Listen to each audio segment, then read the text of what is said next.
Beneath the smoke and thunder of the American Civil War lies a shadowed history, one not written in the textbooks, but whispered in forgotten letters, hidden in battle-scarred relics and buried deep in unmarked graves. These are the mysteries that defy the tidy endings of history, where fact and folklore intertwine, and where every answer seems to open a darker question. Imagine a Confederate outpost abandoned overnight, supplies left untouched, soldiers vanished without a trace, picture-coded messages found decades later, their meaning still unsolved, hinting at secret missions that never made it into the official records. Think of the chilling battlefield sightings reported by survivors, figures moving through the fog long after the cannons fell silent. Some stories were silenced intentionally, others simply dissolved into the haze of time. Yet all of them pull us toward a truth that may never be fully known. So sit back, steady your nerves, and prepare to step into the hidden corridors of the past as we uncover the American Civil War mysteries that will give you chills. It is a quiet spring morning in Georgia. The mist clings low to the ground, curling like pale smoke around the rusted rails of an abandoned railway. The forest presses close here, oak and pine interlaced like the fingers of some ancient hand, concealing the path from curious eyes. If you listen carefully, you might hear the wind whistle through the broken ties, or perhaps, if the stories are to be believed, the faint echo of iron wheels rolling toward an unknown fate. This is where some believe the final chapter of the Confederate treasury unfolded. In April of 1865, as Richmond fell to Union forces and the Confederacy crumbled, its leaders faced a desperate problem. The South's gold and silver reserves, millions in today's currency, were at risk of capture. Packed into wagons, guarded by armed soldiers, the treasure set out on a journey south. The precise amount is debated. Some accounts speak of 500,000 in gold. Others suggest far more. Along with coins and bullion, there were reportedly barrels of silver, jewellery donated by Southern families, and even church plate melted down for the cause. The initial movements of the treasury are well documented. It passed through Danville, Virginia, then Greensboro, North Carolina. But by early May, the trail began to blur. Union troops were closing in, Confederate command was in disarray, and the once orderly transport of wealth turned into a series of hurried, fragmented escapes. By the time the treasure reached Georgia, it was aboard what history remembers as the Confederate Treasury train. But then, it was gone. Some witnesses claim the train was quietly unloaded at a small depot, its cargo spirited away under the cover of darkness. Others insisted it vanished entirely, slipping past the notice of both Union pursuers and local townsfolk. In the decades since, countless expeditions have scoured the rail lines, the forests, and the riverbanks in search of it. All have come back empty-handed. Mainstream historians offer a handful of reasonable explanations. One suggests that much of the treasure was simply spent, used to pay Confederate troops their final wages, purchase supplies for fleeing government officials, or bribe safe passage through hostile territory. Another argues that the gold was seized piecemeal by looters, locals, deserters, and even some of the very men assigned to guard it. In the chaos of a dying nation, greed was as common as hunger. Yet, there are stranger accounts. A 19th century memoir from a Confederate officer hints that part of the gold was deliberately hidden by order of high-ranking leaders to fund a possible Southern resurgence years later. According to this version, the treasure was buried somewhere along the Avon River, marked by signs known only to a select few. No such cache has ever been found. In the 1930s, a farmer claimed he unearthed several gold coins while ploughing a field near Washington, Georgia. Coins that matched the minting and wear of Confederate-era currency. He refused to say exactly where. Soon after, the coins disappeared into private hands. Some researchers believe the treasure may have been transferred to wagons and taken west, perhaps even as far as Texas, in hopes of placing it beyond Union reach. This theory intertwines with rumours of Confederate agents fleeing overseas, smuggling gold aboard merchant ships bound for safe harbours in Europe or South America. Then there are the more speculative stories. Tales of spectral trains seen gliding silently through the Georgia woods on moonless nights, or of strange rhythmic pounding deep underground that miners once swore was the sound of gold being moved in the dark. These accounts, dismissed by most as folklore, nonetheless persist in local storytelling, passed down like half-forgotten warnings. It is tempting to dismiss the entire mystery as nothing more than poor record-keeping and the inevitable confusion of war. Yet the problem remains. There is no definitive record of what became of the bulk of the Confederate treasury. Union forces accounted for only a fraction of the gold they expected to capture. No large deposit was ever discovered in southern banks in the years immediately following the war. Could it be that the treasure lies still, undisturbed beneath layers of soil and secrecy? Modern treasure hunters have brought ground-penetrating radar, magnetometers and drones to the search. They have mapped the old rail lines, cross-referenced eyewitness accounts, and chased down obscure newspaper reports from the 1860s. Some have focused on the swamps and backwaters along the Chattahoochee River, believing the gold was hidden in places too dangerous for Union soldiers to search. Others have followed an entirely different trail, one that leads to small, unexplained deposits of southern gold turning up in northern towns years after the war ended. Theories multiply like shadows. Was the treasure truly lost?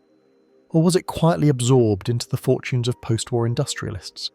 Was it hidden so well that it now lies beneath a highway, a housing development, or the floor of an old barn? Or is it possible that somewhere in the tangle of Georgia's forests, a rotting chest still waits, its contents untouched since the night they were hidden? Each possibility carries its own weight of intrigue. The vanished Confederate treasury train is not just a question of gold, it is a question of how much of history remains just out of sight, concealed not only by time, but by deliberate human choice. Perhaps on some future day, a hiker will stumble upon an oddly shaped mound, or a storm will wash away a bank to reveal the dull gleam of metal. Until then, the story remains suspended between fact and legend, its final chapter unwritten, its truth just beyond our reach. And as the evening mist settles once again over the abandoned tracks, one cannot help but wonder, was the gold ever here at all? Or has it been gone in ways we do not yet understand for far longer than we dare imagine? The night air at Chancellorsville was thick with smoke. It sent a bitter mix of black powder and damp earth. Lanterns flickered faintly through the tangle of trees, casting restless shadows across the Virginia wilderness. Somewhere in that darkness, the steady crack of rifle fire broke the fragile silence. And then a volley rang out, not from the enemy, but from within. It was here on May 2nd, 1863, that Confederate General Thomas Jonathan Stonewall Jackson, one of the South's most brilliant and enigmatic commanders, was struck down. His death, officially attributed to friendly fire followed by pneumonia, has remained a subject of lingering questions for more than a century and a half. The facts, at least at first, seemed clear. Jackson was returning from a reconnaissance mission on the night of his greatest tactical triumph. His corps had just executed a daring flank attack that shattered the Union right. Riding back through the darkness with several aides, Jackson approached Confederate lines. Nervous sentries, mistaking them for enemy cavalry, opened fire. Jackson was hit 3 times, twice in his left arm and once in his right hand. He was taken to a nearby field hospital. The left arm was amputated and the general seemed to be recovering, but within days his condition worsened. Pneumonia set in, and on May the 10th, Jackson died. His last recorded words, "Let us cross over the river and rest under the shade of the trees." And yet, for all the documentation, something about the story has never sat entirely right. For one, the precise sequence of events that night remains murky. Eyewitness accounts differ on Jackson's position relative to the line of fire, the distance of the shooters, even the number of volleys. Was it truly a tragic accident born of darkness and confusion? Or could there have been other motives in play? Some historians point to the atmosphere within the Confederate High Command at the time. While revered by his men, Jackson was known for his uncompromising nature and at times strained relationships with fellow generals. Could someone within his own ranks have seen him as a threat, too independent, too unpredictable? Such suggestions are speculative, but the fact that friendly fire incidents were often quietly buried in official reports raises questions about how much was omitted or softened in the record. Then there is the matter of Jackson's medical care. His initial recovery seemed promising. Letters from those attending him speak of good spirits, of plans to return to duty within weeks. The pneumonia diagnosis, while plausible, especially in an era before antibiotics, was based on limited medical understanding. Some modern researchers have wondered if sepsis or even a pulmonary embolism was the real cause. Others have floated darker ideas. Was he deliberately given inadequate care? Could his decline have been hastened, whether through neglect or intention? The chain of custody over Jackson's personal effects also adds a faint whiff of intrigue. His uniform, sword, and personal correspondence were not all returned directly to his family. Some items surfaced years later in private collections with no clear record of how they left official hands. While this is hardly proof of conspiracy, it speaks to the chaotic, loosely documented nature of the war. Conditions in which inconvenient truths could vanish without trace. Outside the realm of verifiable history, local folklore keeps the embers of mystery alive. Stories have been told, always in hushed tones, of Confederate soldiers claiming long after the war that Jackson had been mistaken for a Union officer because of the way he rode or the direction from which he approached. In other versions, the shooters knew exactly who he was, but acted on whispered orders. No credible evidence supports these claims, yet their persistence suggests an undercurrent of suspicion that time has never fully erased. More speculative still are the theories linking Jackson's death to larger Confederate fortunes. His loss was a severe blow to the South, one from which many argue its military never fully recovered. Could his removal have been seen in some twisted calculus as necessary for other leaders to assert control? It is a dangerous path of reasoning, one that veers into the shadowy territory where history and conjecture blur. The site itself does little to dispel the sense of unease. Today, the roadside marker at Chancellorsville stands quietly among the trees, visited by tourists and history enthusiasts. The landscape has softened with time, but when the light fades and the forest closes in, it's easy to imagine the confusion of that night. The sudden shouts, the muzzle flashes, the thud of a rider falling from the saddle. What really happened in those final days of Stonewall Jackson's life? Was it simply a cruel twist of fate, a perfect storm of darkness, nerves, and battlefield chaos? Or is there more? Something deliberately obscured, hidden beneath layers of official narrative and personal loyalty. The truth, if it exists in full, may be buried forever, beneath the weight of time.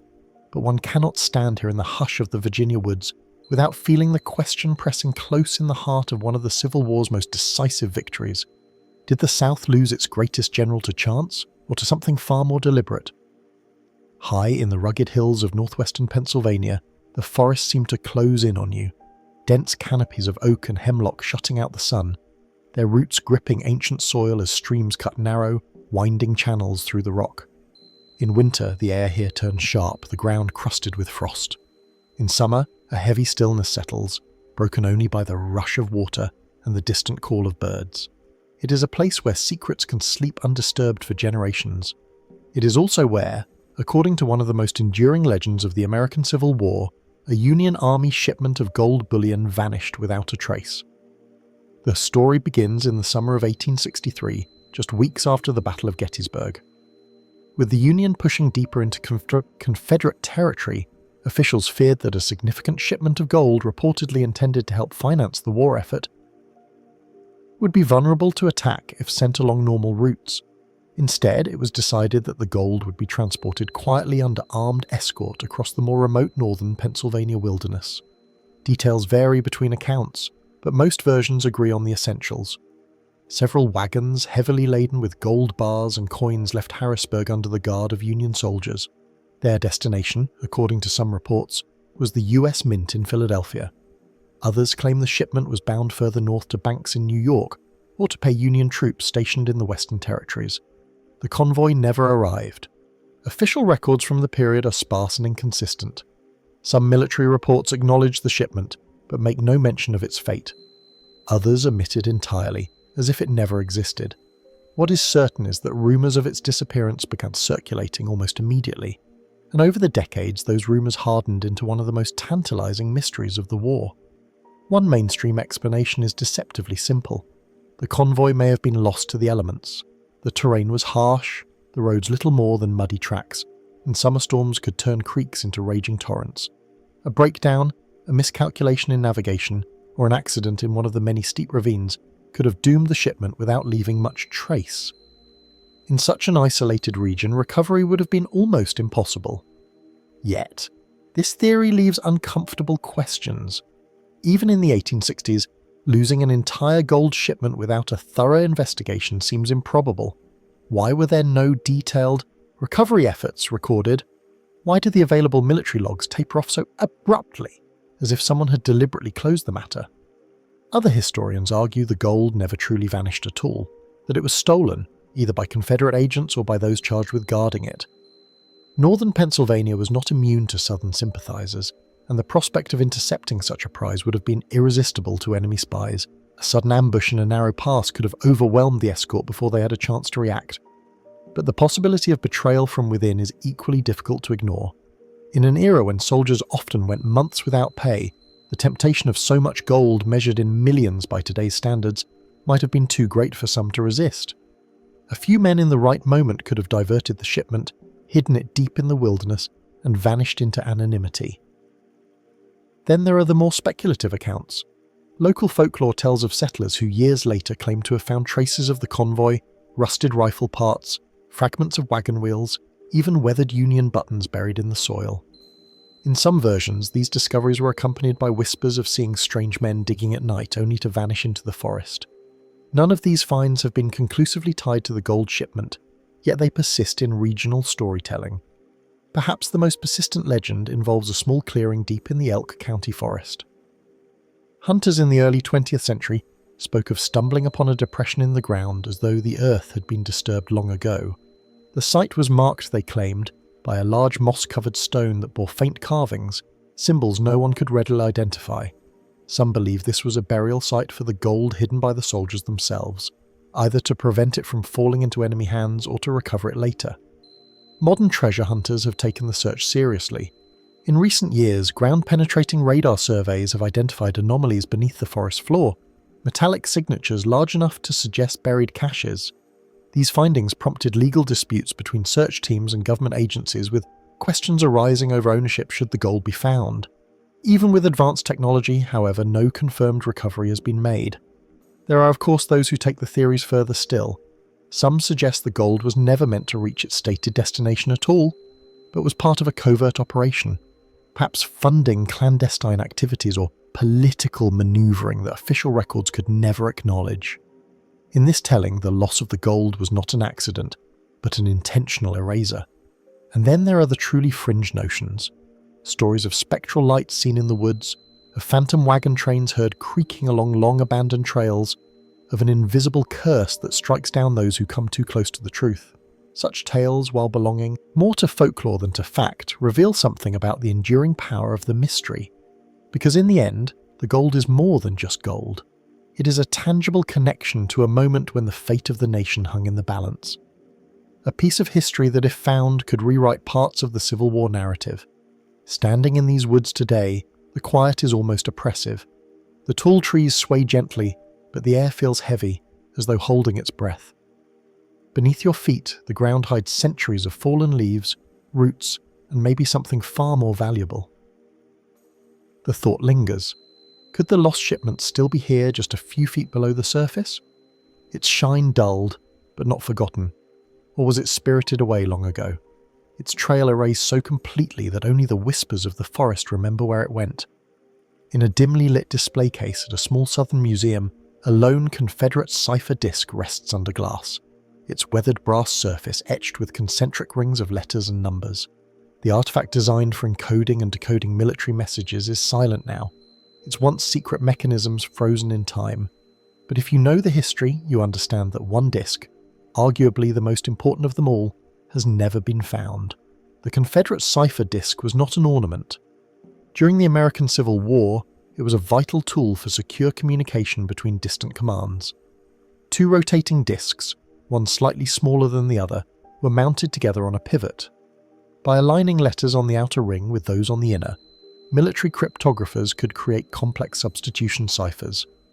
A single shift in alignment would change the code entirely, making intercepted messages meaningless to the enemy, unless they had a matching disk and the correct settings.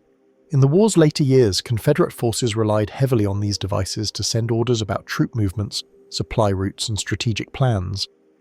One particular disk held by the Confederate Signal Corps in Richmond was said to contain unique calibration markings, special notches that allowed for quicker, more secure shifts in code. This disk, according to records, was in active use during some of the most critical operations of 1864 and 1865, and then, as the Confederacy collapsed, it vanished. The last documented mention of the disk appears in early April 1865, just days before the evacuation of Richmond. Confederate forces were burning supply depots, destroying papers, and scattering to avoid capture.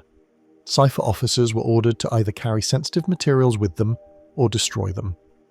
In theory, the missing disk should have been smashed or melted down, but no such destruction was ever recorded, and no fragments were ever recovered. One explanation is that the disk was simply misplaced in the chaos, a small object lost among the vast confusion of retreat. It could have fallen from a saddlebag, been left behind in an abandoned signal station, or been buried under debris as Richmond burned. In such a case, it may still lie somewhere beneath the modern city, an unnoticed relic under layers of brick and asphalt. Another possibility is that Union troops seized it. Northern intelligence was eager to capture any Confederate code devices, and some did make their way into federal hands. But if the disk was taken, why is there no clear record of its acquisition in Union archives? Could it have been kept as a personal war trophy, passed down quietly through generations, its significance unknown to all but a few? More speculative theories suggest the disk never left Confederate hands at all. Some believe it was taken by a fleeing officer who intended to sell it to a foreign power, perhaps agents in Europe sympathetic to the Southern cause. In this scenario, the disk might have crossed the Atlantic and been hidden away in a private collection far from any battlefield museum. There is even a line of thought that the disk could have been intentionally hidden, not destroyed, in hopes that it might be used again if the Confederacy or some remnant of it ever rose once more. If this was the case, it could be buried in a location marked only by coded instructions, waiting for a time that never came. Folklore, as it often does, adds its own embellishments.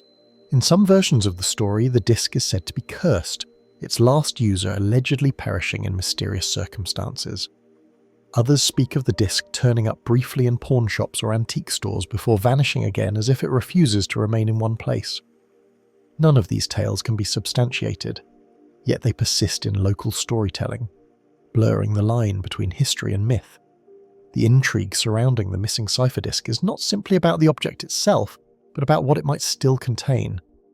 While the physical brass rings are inert, the original calibration settings, if preserved, could potentially unlock surviving Confederate messages that remain unread to this day. Civil War archives hold hundreds of encrypted documents that scholars have never been able to fully decode. Could the missing disk be the key to understanding them? Modern cryptographers doubt that a single disk could provide all the answers. Codes changed frequently and many were destroyed after use. Yet the symbolic power of finding such a device would be immense, a direct link to the clandestine world of Confederate espionage. Searches have been sporadic over the years. Metal detector enthusiasts have combed old campsites and skirmish grounds, hoping for the distinctive double ring of brass beneath the soil. Private collectors have quietly circulated photographs of similar discs in hopes of spotting the unique calibration markings described in Confederate records. So far, every lead has dissolved into uncertainty. Standing in the archives today, leafing through brittle Signal Corps logs, you can almost sense the urgency that must have accompanied those final days in Richmond, the fear that the enemy might capture the Confederacy's secrets, the scramble to hide or destroy anything of value. Somewhere in that chaos, the cipher disk slipped away from history's grasp. Was it lost in the flames, hidden deliberately in some long-forgotten cache, carried far from the battlefields into a world where its significance faded with time? Or does it still exist, untouched, its brass surface dulled with age, but its code alignment frozen in the very position it held on that final day? Somewhere, perhaps in a dusty attic or a buried chest, the missing Confederate cipher disk might still be waiting, its secrets locked tight, its silent rings turning only in the imagination of those who seek it. Beneath the heavy shade of Mississippi's ancient live oaks, the air feels thick, humid, unmoving, and steeped in the scent of earth and river water. Spanish moss hangs in long grey-green curtains, swaying almost imperceptibly in the breeze. Somewhere beyond the treine, the Mississippi River winds its slow, relentless path, carving away at the land as it has for centuries. It is here in this blend of wilderness and history that some believe the personal papers of Jefferson Davis, the only president of the Confederate States of America, lie hidden in an unmarked grave of soil and secrecy. The official record of Davis's life is voluminous. Letters, speeches, and public documents are preserved in archives and libraries. Yet curiously, gaps remain. periods of his presidency and final days of the Confederacy where his correspondence, orders, and private reflections are missing altogether. What happened to these papers and why were they never recovered? The story begins in April 1865 as the Confederate capital at Richmond collapsed. Davis, fleeing south with members of his cabinet, carried with him not only the remnants of the Confederate treasury, but also crates and satchels filled with personal and governmental documents. These were more than mere papers. They may have contained military plans, intelligence on Confederate operations abroad, and perhaps even sensitive communications with foreign governments. By the time Davis reached Georgia, the war was all but over. Union cavalry pursued him relentlessly, and the need to protect certain documents grew urgent. Several accounts drawn from memoirs and later testimonies suggest that Davis entrusted a small group of loyal aides to conceal or destroy the most sensitive materials before they could be seized. This is where the trail begins to blur. One plausible version of events holds that the papers were simply burned, destroyed to prevent them from becoming evidence in any post-war trial for treason. This would have been the most practical course, and it aligns with Davis's known caution about leaving incriminating material in enemy hands. Yet no confirmed eyewitness ever claimed to have seen such a fire. Other accounts are more elaborate. According to some, the documents were sealed in metal containers or packed into oilskin bundles and buried in a secret location somewhere along Davis's escape route. The most commonly cited area lies in rural Mississippi, near land once owned by Davis's extended family. There, a network of sympathetic locals could have concealed the cache with the expectation of retrieving it after the political climate cooled. A variation of this theory places the burial site near the Gulf Coast, possibly on a barrier island, or in marshland accessible only by boat. In the years following the war, there were sporadic reports of fishermen and hunters finding rusted tin cases or waterlogged trunks, none conclusively linked to Davis, but always accompanied by whispers of the president's hidden papers. What might those papers have contained? The speculation is as intriguing as the mystery itself. Some believe they could reveal evidence of Confederate negotiations with European powers, particularly Britain and France, that went far beyond what is documented in official archives. Others suspect they held unfiltered assessments of Confederate leaders, including criticisms Davis never dared to commit to the public record. A more romantic interpretation imagines personal letters, private correspondence with his wife Verena, reflections on the war's human cost, or even Davis's own attempt to justify the Confederacy's cause for posterity. Skeptics argue that if such papers ever existed, they would have surfaced by now, either discovered by chance or passed quietly into private collections. Yet history is full of examples where politically sensitive documents remain hidden for generations, either to protect reputations or to preserve a carefully crafted public narrative. The search for Davis's missing papers has been sporadic but persistent. In the late 19th century, amateur historians scoured the grounds of Voir Davis's retirement home near Biloxi, digging near old outbuildings and tree lines. They found scraps of parchment and corroded fasteners, but nothing definitive. In the 20th century, metal detector hobbyists targeted areas along the routes Davis travelled in 1865, reporting occasional finds of military buttons, belt buckles and rusted tools, artefacts of the retreat, but not the documents themselves. More recently, archival researchers have combed through Union intelligence reports and confiscated Confederate material, searching for any mention of a recovered cache. The absence of such a record, while not proof of the paper's survival, fuels the belief that they were never captured at all. And yet there is a persistent undercurrent of rumour.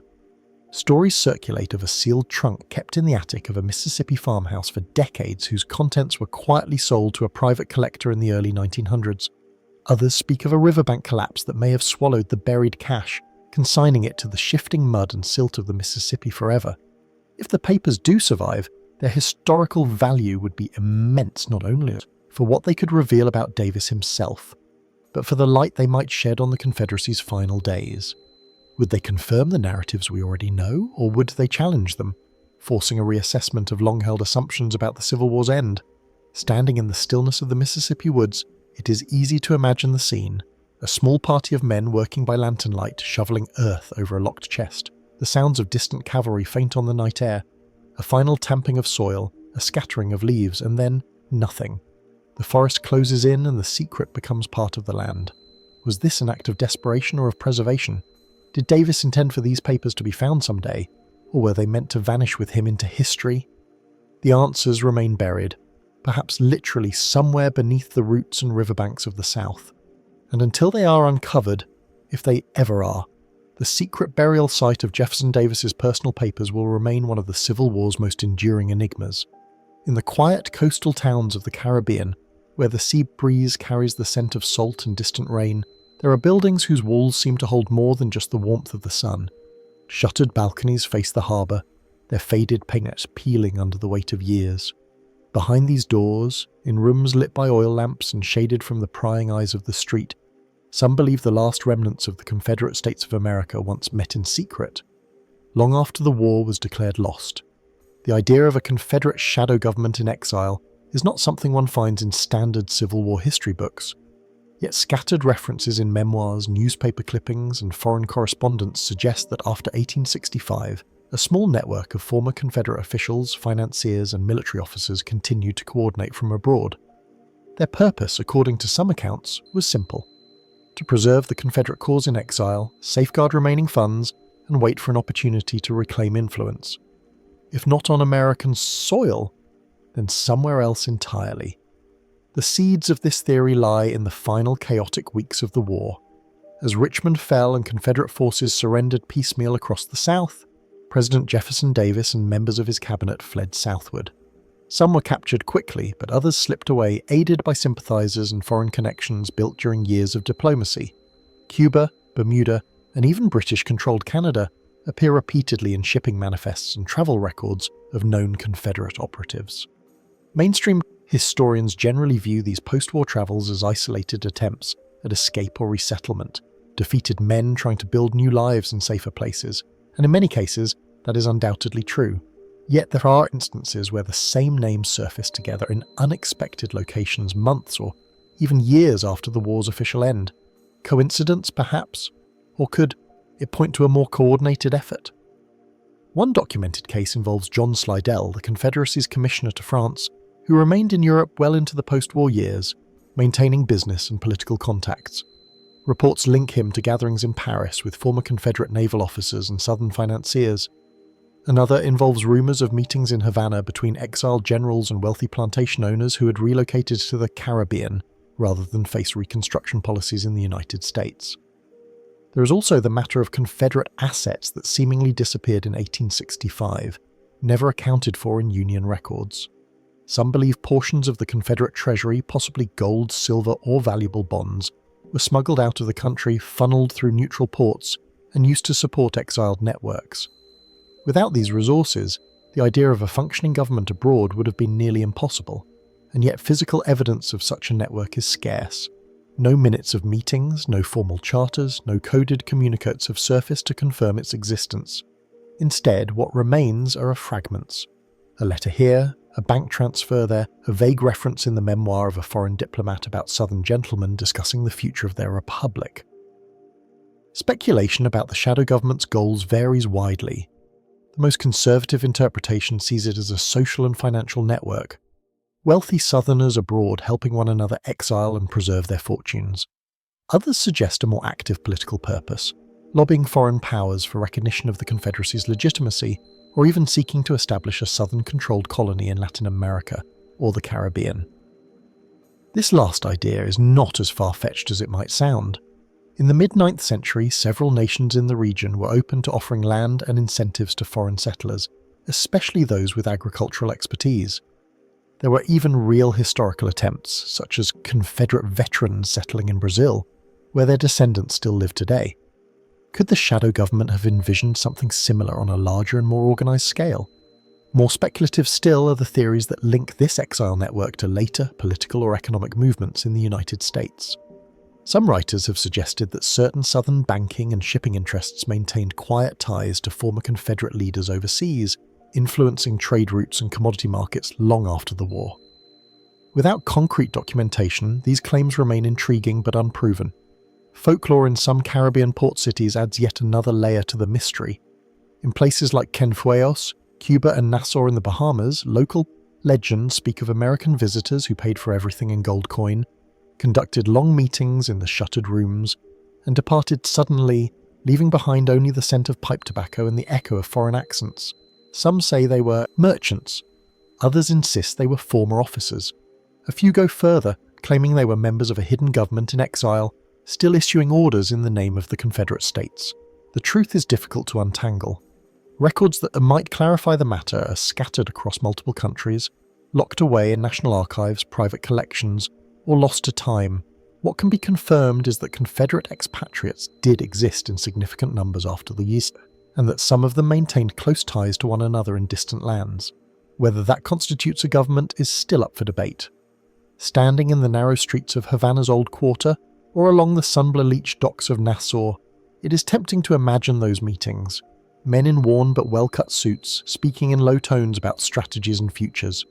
A folded map spread on the table between them. Outside, the life of the city carries on, unaware, or perhaps unconcerned that history may be quietly rewriting itself behind closed doors. Did a Confederate shadow government truly exist, biding its time in exile, waiting for a moment that never came? Or are these scattered clues nothing more than the unconnected remnants of a lost cause, stitched together by the human tendency to seek patterns in the fog of history? Until the missing records surface, if they ever do, the truth will remain hidden, carried on the warm winds of foreign shores, somewhere between history and legend. In a quiet corner of a small Virginia historical society, a single display case holds a delicate leather-bound diary. Its pages are yellowed, the ink faded. The script neat but hurried as though written under pressure, perhaps by candlelight. The name on the inside cover is one known to any student of Civil War espionage: Belle Boyd. Yet this surviving volume is only a fragment, a lone remnant of a much larger and more personal record of her life. The rest, her wartime journals, are gone. Belle Boyd was no ordinary figure in the American Civil War. Born in Martinsburg, Virginia, now West Virginia, she became one of the Confederacy's most celebrated spies. Barely in her 20s, she used charm, quick thinking, and daring to pass critical information to Confederate generals, including the famed Thomas Stonewall Jackson. Union officers arrested her more than once, yet she repeatedly managed to regain her freedom, slipping back into the dangerous currents of espionage. During the war, Belle is believed to have kept extensive journals recording not just her intelligence work, but also her private thoughts on the conflict, her travels, and the figures she encountered. Some accounts suggest she was meticulous in her documentation, noting dates, locations, and even the nuances of coded messages. If these journals had survived, they could have offered a rare first-hand view into the hidden mechanics of Civil War spycraft, seen through the eyes of one of its most infamous operatives. So what became of them? Public record picks up her story after the war. Belle published a memoir in 1865 titled Belle Boyd in Camp and Prison, a lively account that blends fact and self-promotion in equal measure.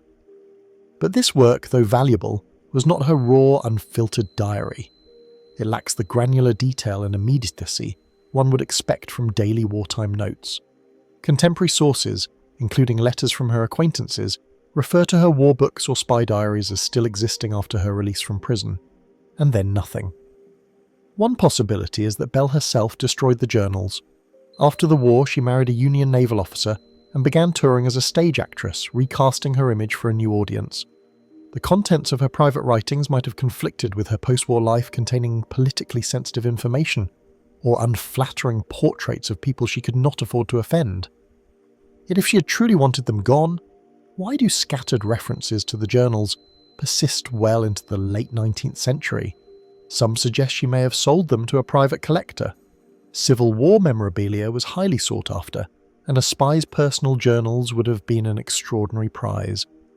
In this version of events, the papers may still exist, locked away in a family archive or lost in the shuffle of estate sales. Another theory points to deliberate confiscation. Belle's activities were closely monitored by Union intelligence, and she was often suspected of having allies in both North and South. Could her journals have been seized as evidence or as potential intelligence material, then quietly filed away or destroyed by the government? Researchers have combed through the military archives, but no official record of such a seizure has been found. Local folklore in Martinsburg offers a more dramatic version. According to one story, Belle entrusted her wartime writings to a friend during her final days in Virginia, instructing them to hide the journals until she returned. The friend, fearing retaliation or theft, is said to have buried them on rural property, but the exact location was never recorded, and the supposed custodian died before passing on the secret. More speculative ideas venture into the realm of personal intrigue. Belle was known for her complex relationships, both romantic and political. Her diaries may have contained names, alliances, and betrayals that could have tarnished reputations or reopened old wounds decades after the war. In such a scenario, the disappearance of the journals might have been the result of someone else's intervention, motivated by self-preservation rather than Belle's own wishes. In the absence of the original writings, historians must piece together Belle's life from secondary sources, her published memoir, her surviving correspondence, and the often biased accounts of those who crossed her path. This patchwork leaves gaps that the missing journals might have filled with vivid immediacy. Did she record the exact details of her espionage operations? Did she reveal the full extent of her contacts in Union territory? Did she leave behind personal reflections that might challenge our current understanding of her loyalties, ambitions, or regrets? Standing in the hushed stillness of that small museum, it's difficult not to wonder what might be lost between those missing covers. The surviving diary on display offers only glimpses, a passing mention of a coded message, an oblique reference to a dangerous journey, a half-finished sentence cut off by a blot of ink. The rest is silence, pages that may never again see the light of day. Were Belle Boyd's wartime journals destroyed in a moment of self-pea protection, spirited away by a private buyer, confiscated by the government, or hidden so well that their location is known only to the Earth itself? The answers remain buried in history's shadows, leaving only the tantalizing possibility that somewhere in an attic trunk or beneath a forgotten patch of soil, Belle Boyd's true story still waits to be read. In a dim, dust-choked archive in the remnants of a Confederate naval yard, a single sheet of yellowing paper lies preserved behind glass. On it, a crude sketch shows a conical device with jagged fins and a long, narrow shaft, a naval torpedo. As it might have looked in the 1860s, the lines are simple, even rough, yet they hint at a level of engineering far ahead of its time. For years, Confederate innovations in underwater warfare remained a little-known corner of Civil War history. But one mystery refuses to fade: the disappearance of the Confederacy's most advanced torpedo plans.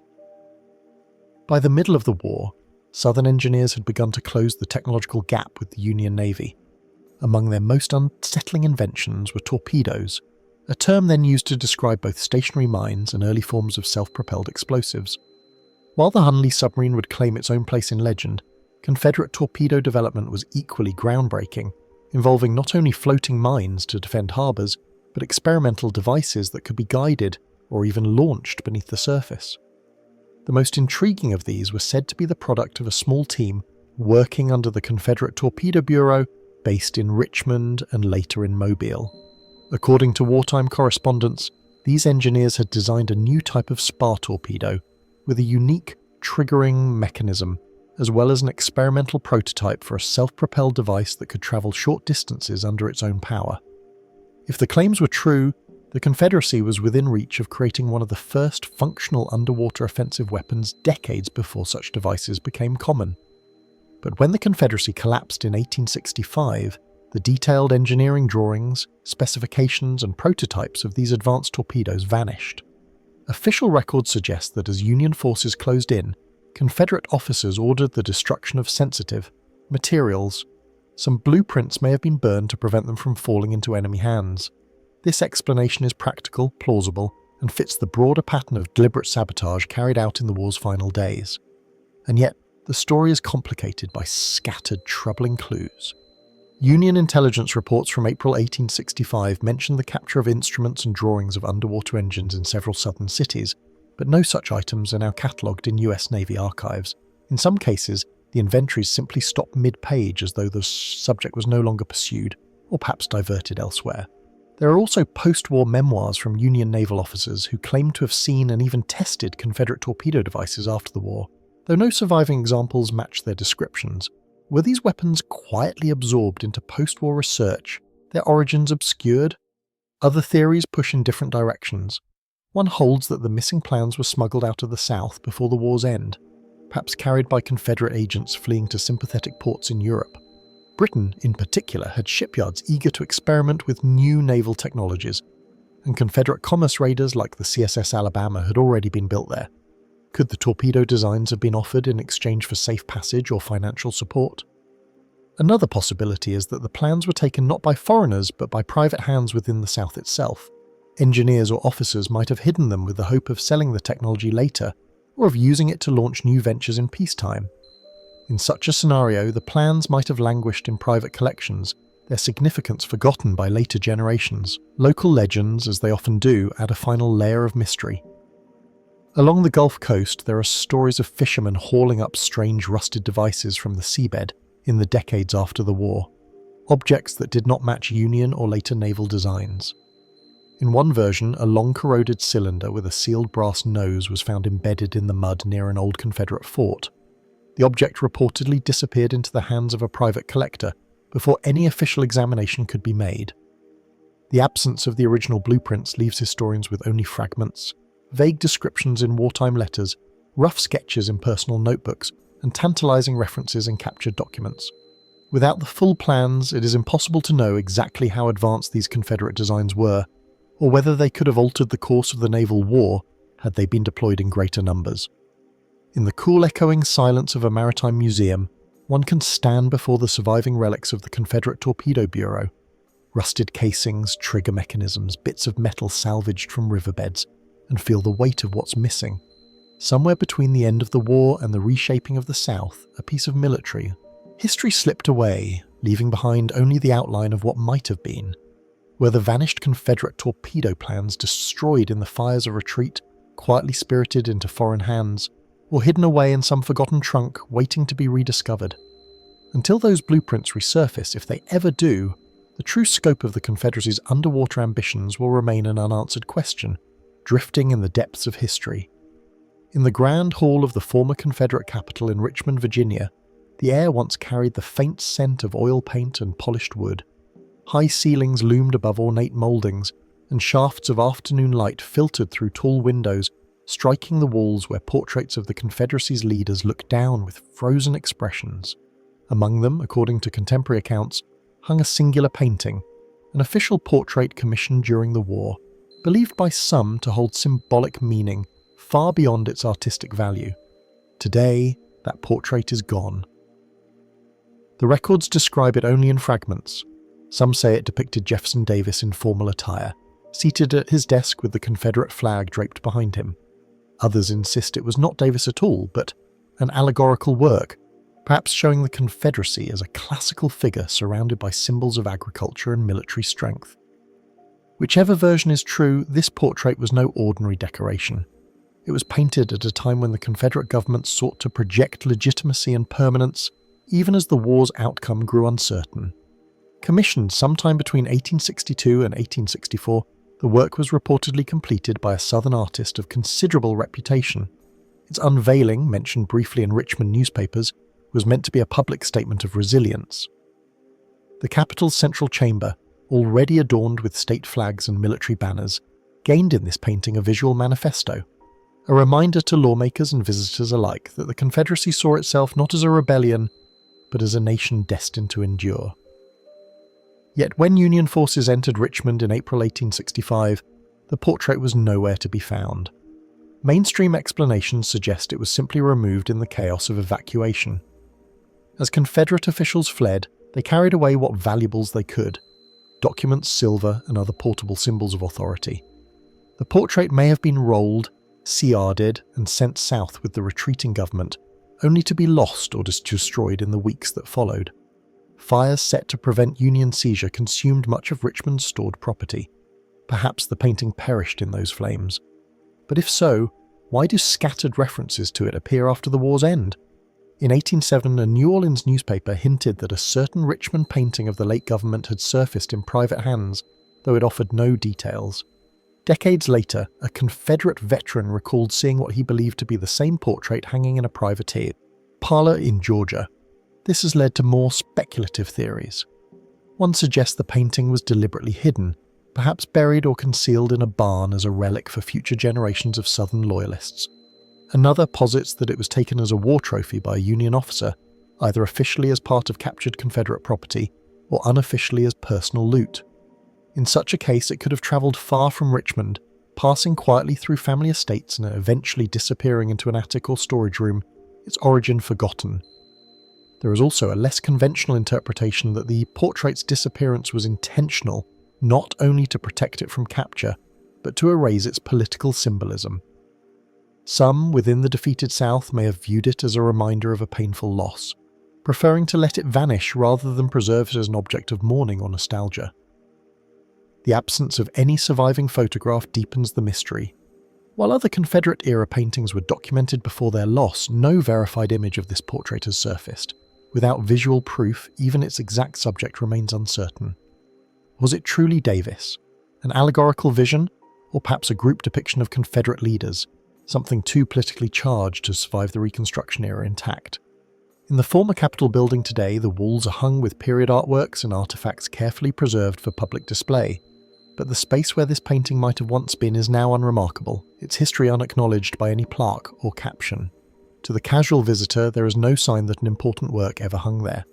Only those who have read the obscure accounts or sifted through the half-bead references know that something is missing. The unanswered questions linger. If the portrait still exists, is it rolled away in the dark recess of some forgotten archive? The canvas brittle with age, but the colours still faintly vivid. Could it hang unnoticed in a private home, its owner unaware of its wartime providence? Or was it destroyed long ago, leaving only the ghost of its image in the memories of those who once saw it? The silence of the archives offers no confirmation, no closure, and in that silence the missing portrait from the Confederate capital remains more than just a lost work of art. It is a fragment of a vanished nation's self-image, its fate hidden somewhere in the shadows between history and memory. In the hushed reading room of the National Archives, where the air smells faintly of aged paper and leather bindings, there exists a file marked only by a simple tag: Correspondence Miscellaneous. Inside, among a scatter of yellowed envelopes and crumbling stationery, archivists once claimed there was a single peculiar letter written in a hand both graceful and urgent, addressed directly to President Abraham Lincoln. Known among a handful of researchers as the Widow's Letter, it has not been seen for decades. What made this letter different from the thousands Lincoln received during his presidency? According to those who read it before it vanished, the pages carried a tone both personal and cryptic, blending grief with what some described as a veiled warning. The writer identified herself only as a widow of this war, her name omitted, or perhaps deliberately removed in later transcripts. The earliest known reference to the letter appears in an 1870 inventory of Lincoln correspondence compiled by clerks under the direction of the Library of Congress. The brief entry notes letter from Widow concerning confidential matter contents marked for President's eyes only. No further details were recorded. Mainstream historians tend to treat it as one of countless wartime appeals Lincoln received. Requests for pensions, pleas for clemency, or expressions of loyalty from bereaved family members. The confidential notation could simply have referred to a private family matter. And yet, the absence of the actual letter from both the Library of Congress and the National Archives raises questions. Those who believe there is more to the story point to fragments preserved in later notes by 19th century Lincoln scholars. These suggest that the widow's message may have contained references to military movements or political intrigue, information unusual for an ordinary civilian to possess. One claim repeated in private correspondence between researchers is that the letter hinted at a conspiracy among those close to the seat of power that could endanger the president himself. If true, it might have been dismissed at the time as the ramblings of a grieving mind, or more ominously suppressed to avoid stirring panic. The question then becomes, how would a widow, presumably of modest means, have acquired such knowledge? Was she the wife of a high-ranking officer privy to private discussions? Could she have been connected to the shadow world of Civil War espionage, where civilian informants often blurred the line between patriotism and personal vendetta? A few speculative accounts go further, suggesting the widow's letter might have been linked to events leading up to Lincoln's assassination in April 1865. In these theories, the letter's warning, if it was a warning, came too late or was ignored, its relevance only recognised in hindsight. While there is no direct evidence to connect it to John Wilkes Booth or his co-conspirators, the timing of its disappearance from public records has fueled persistent whispers. More prosaic explanations certainly exist. The letter may have been misfiled, damaged, or discarded during the many reorganisations of government archives in the late 19th and early 20th centuries. Fires, floods, and simple human error have erased countless historical documents. Yet the fact that it was singled out in early inventories as for the president's eyes only keeps curiosity alive. Some archivists quietly believe the letter could still be out there, not in a government vault, but in a private collection. During the chaotic years after Lincoln's death, many of his personal effects were dispersed among family, friends, and even souvenir hunters. A misplaced or pilfered piece of correspondence could easily have found its way into the hands of a collector, its significance magnified or obscured depending on what it contained. Folklore in certain historical circles adds one last twist: a rumour that a partial transcription of the widow's letter was once shown to a biographer in the early 1900s, but the writer, fearing legal or political repercussions, never published it. If such a transcription exists, it remains hidden, perhaps locked away in a desk drawer or safety deposit box, waiting for someone who understands its weight to bring it to light. In the absence of the letter itself, we are left only with the tantalising outline of a mystery. A grieving woman's voice speaking across the smoke and chaos of the Civil War. Her words meant only for the president's eyes. Did she write to share sorrow, to plead for justice, to warn him of a danger no one else dared to name? Somewhere perhaps the original pages still exist. Folded in an envelope, the ink faded, but the meaning intact. And until they resurface, the widow's letter remains suspended in the liminal space between fact and speculation, a fragment of the past that may yet have more to say than we realise. The night over Florida's GF coast can be eerily still. When the wind dies, the water becomes a sheet of dark glass, broken only by the occasional ripple of a passing fish or the slow rise of the tide. In such moments, the horizon seems to vanish and the sea becomes an infinite expanse. It was in this watery world in October of 1868 that Colonel St. Ledger Grenfell, former Confederate officer, British-born adventurer, and one of the most enigmatic figures of the Civil War, disappeared without a trace. Grenfell's life before his vanishing was as colourful as it was controversial. Born in Liverpool, England in 1808, he claimed a long and varied military career, fighting in European wars, serving in the French Foreign Legion, and travelling widely across Africa and the Americas. By the time the American Civil War erupted, Grenfell had already earned a reputation as a skilled horseman, a daring soldier, and a man who thrived in dangerous circumstances. In 1862 he joined the Confederate cause, eventually becoming an aide-de-camp to General John C. Petain. But his most infamous chapter came when he was implicated in the so-called Northwest Conspiracy, an alleged Confederate plot to liberate Southern prisoners held in northern camps, incite uprisings in Union territory, and disrupt the 1864 presidential election. Captured in Chicago, Grenfell was tried alongside several co-conspirators. He was sentenced to death, but President Andrew Johnson commuted the sentence to life imprisonment. He was sent to Fort Jefferson, a remote military prison in the dry Tortugas off the coast of Florida, a desolate outpost surrounded by miles of open ocean. Life at Fort Jefferson was harsh. The heat was oppressive, fresh water was scarce, and disease was rampant. Grenfell, then in his 60s, spent nearly 4 years there. Yet even in this isolated fortress, he seemed to be planning his next escape. On the night of March 7, 1868, Grenfell and 3 other prisoners stole a small boat and rowed away under the cover of darkness. What happened next remains uncertain. The official report stated that a sudden storm swept across the Gulf of Mexico that night and the boat, overloaded and ill-prepared, likely capsized. Search efforts found no trace of the men, leading authorities to conclude they had drowned. Given the treacherous waters and the limited supplies they carried, this was a reasonable assumption. But almost immediately rumours began to circulate. Some accounts from the time claimed that a fishing vessel spotted a small craft matching this escape boat's description days later far from Fort Jefferson. Others spoke of Grenfell making his way to Cuba, aided by Confederate sympathisers who had settled there after the war. The British consulate in Havana, according to one unverified report, received a mysterious visitor in mid-1868 who matched Grenfell's description but gave no name. There were also stories from the Gulf Coast of Florida, whispers of an older Englishman living quietly under an assumed identity, fluent in Sage and well-versed in maritime trade.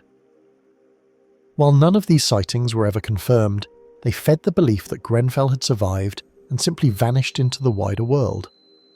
Some historians have argued that his escape, if successful, would have been consistent with his character. Grenfell had evaded danger and capture in multiple countries before. Disappearing into obscurity was well within his capabilities. Others cautioned that the romantic image of the aging adventurer slipping away to freedom may be nothing more than wishful thinking, a legend crafted to soften the grim reality of his likely drowning.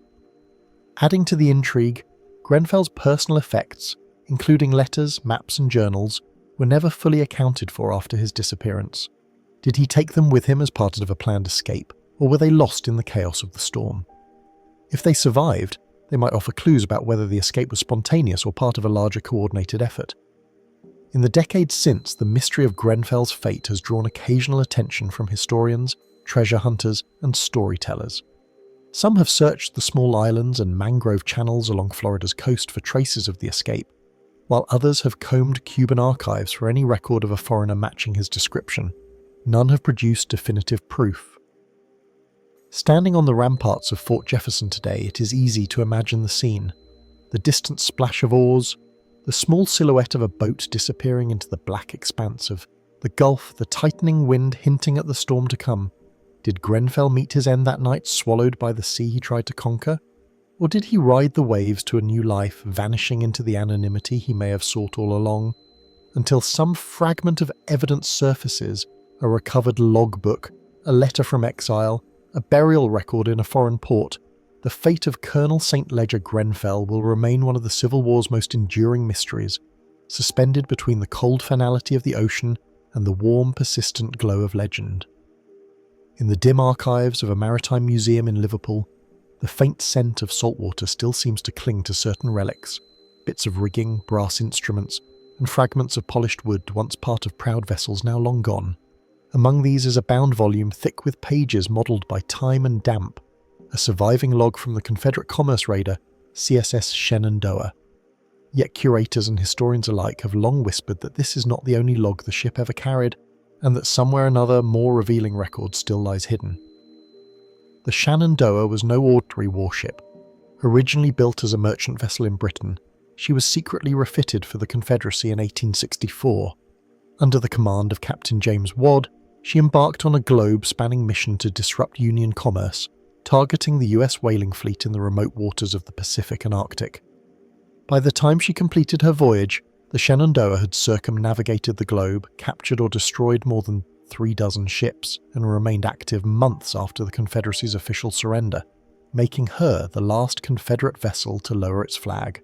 The official logbook preserved in maritime collections records much of this journey. Positions plotted with care, weather notes, shipboard routines, and the tour entries typical of naval records. But references in letters, memoirs, and even British port documents hint at the existence of a second log kept privately, perhaps by Weddell himself or another senior officer. This hidden log is said to have contained more detailed accounts of the ship's movements, especially during the murky final months of her cruise when the Shenandoah sailed unaware, or perhaps not entirely unaware, that the war had ended. Why would such a log exist, and why would it be kept separate from the official record? One plausible explanation is that it contained politically sensitive information. The Shenandoah's operations took her into neutral ports, territories where Confederate presence was technically illegal under international law. A private log might have recorded the true nature of these visits, meetings with foreign agents, or clandestine arrangements for resupply and intelligence. Another possibility involves the delicate matter of the ship's surrender.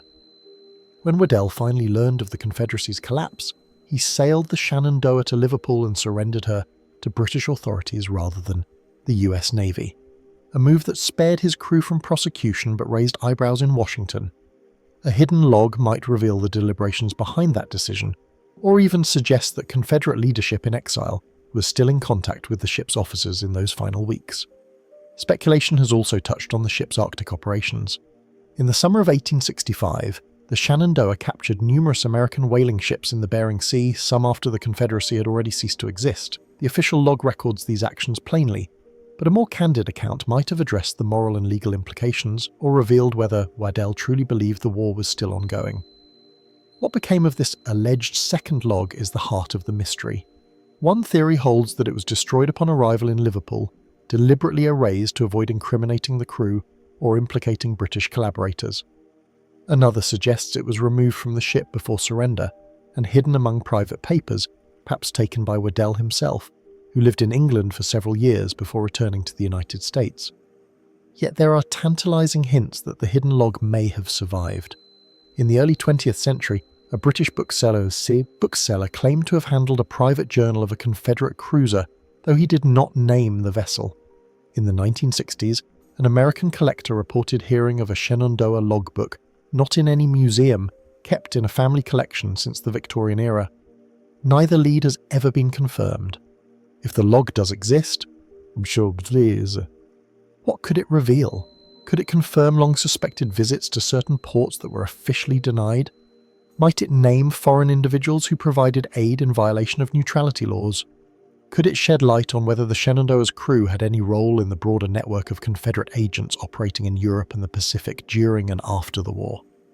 The absence of clear answers has made the hidden log as much a subject of maritime folklore as of academic inquiry. For some, it represents a missing piece of the Shenandoah's already remarkable story, a key that could unlock the truth about her final months at sea. For others, it is simply a legend born from the gaps and silences that always accompany wartime records.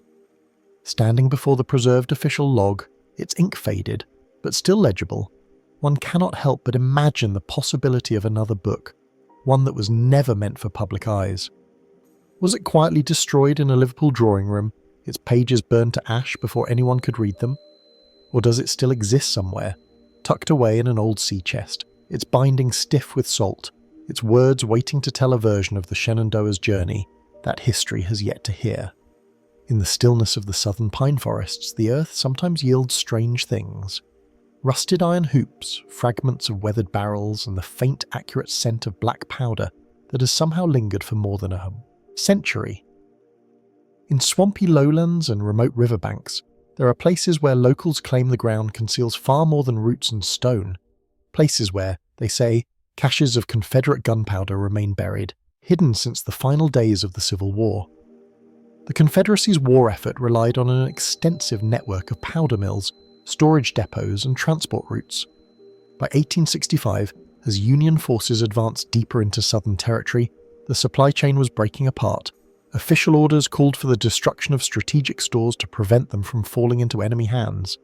Some stockpiles were burned, others dumped into rivers, their contents lost in great explosions or clouds of choking smoke.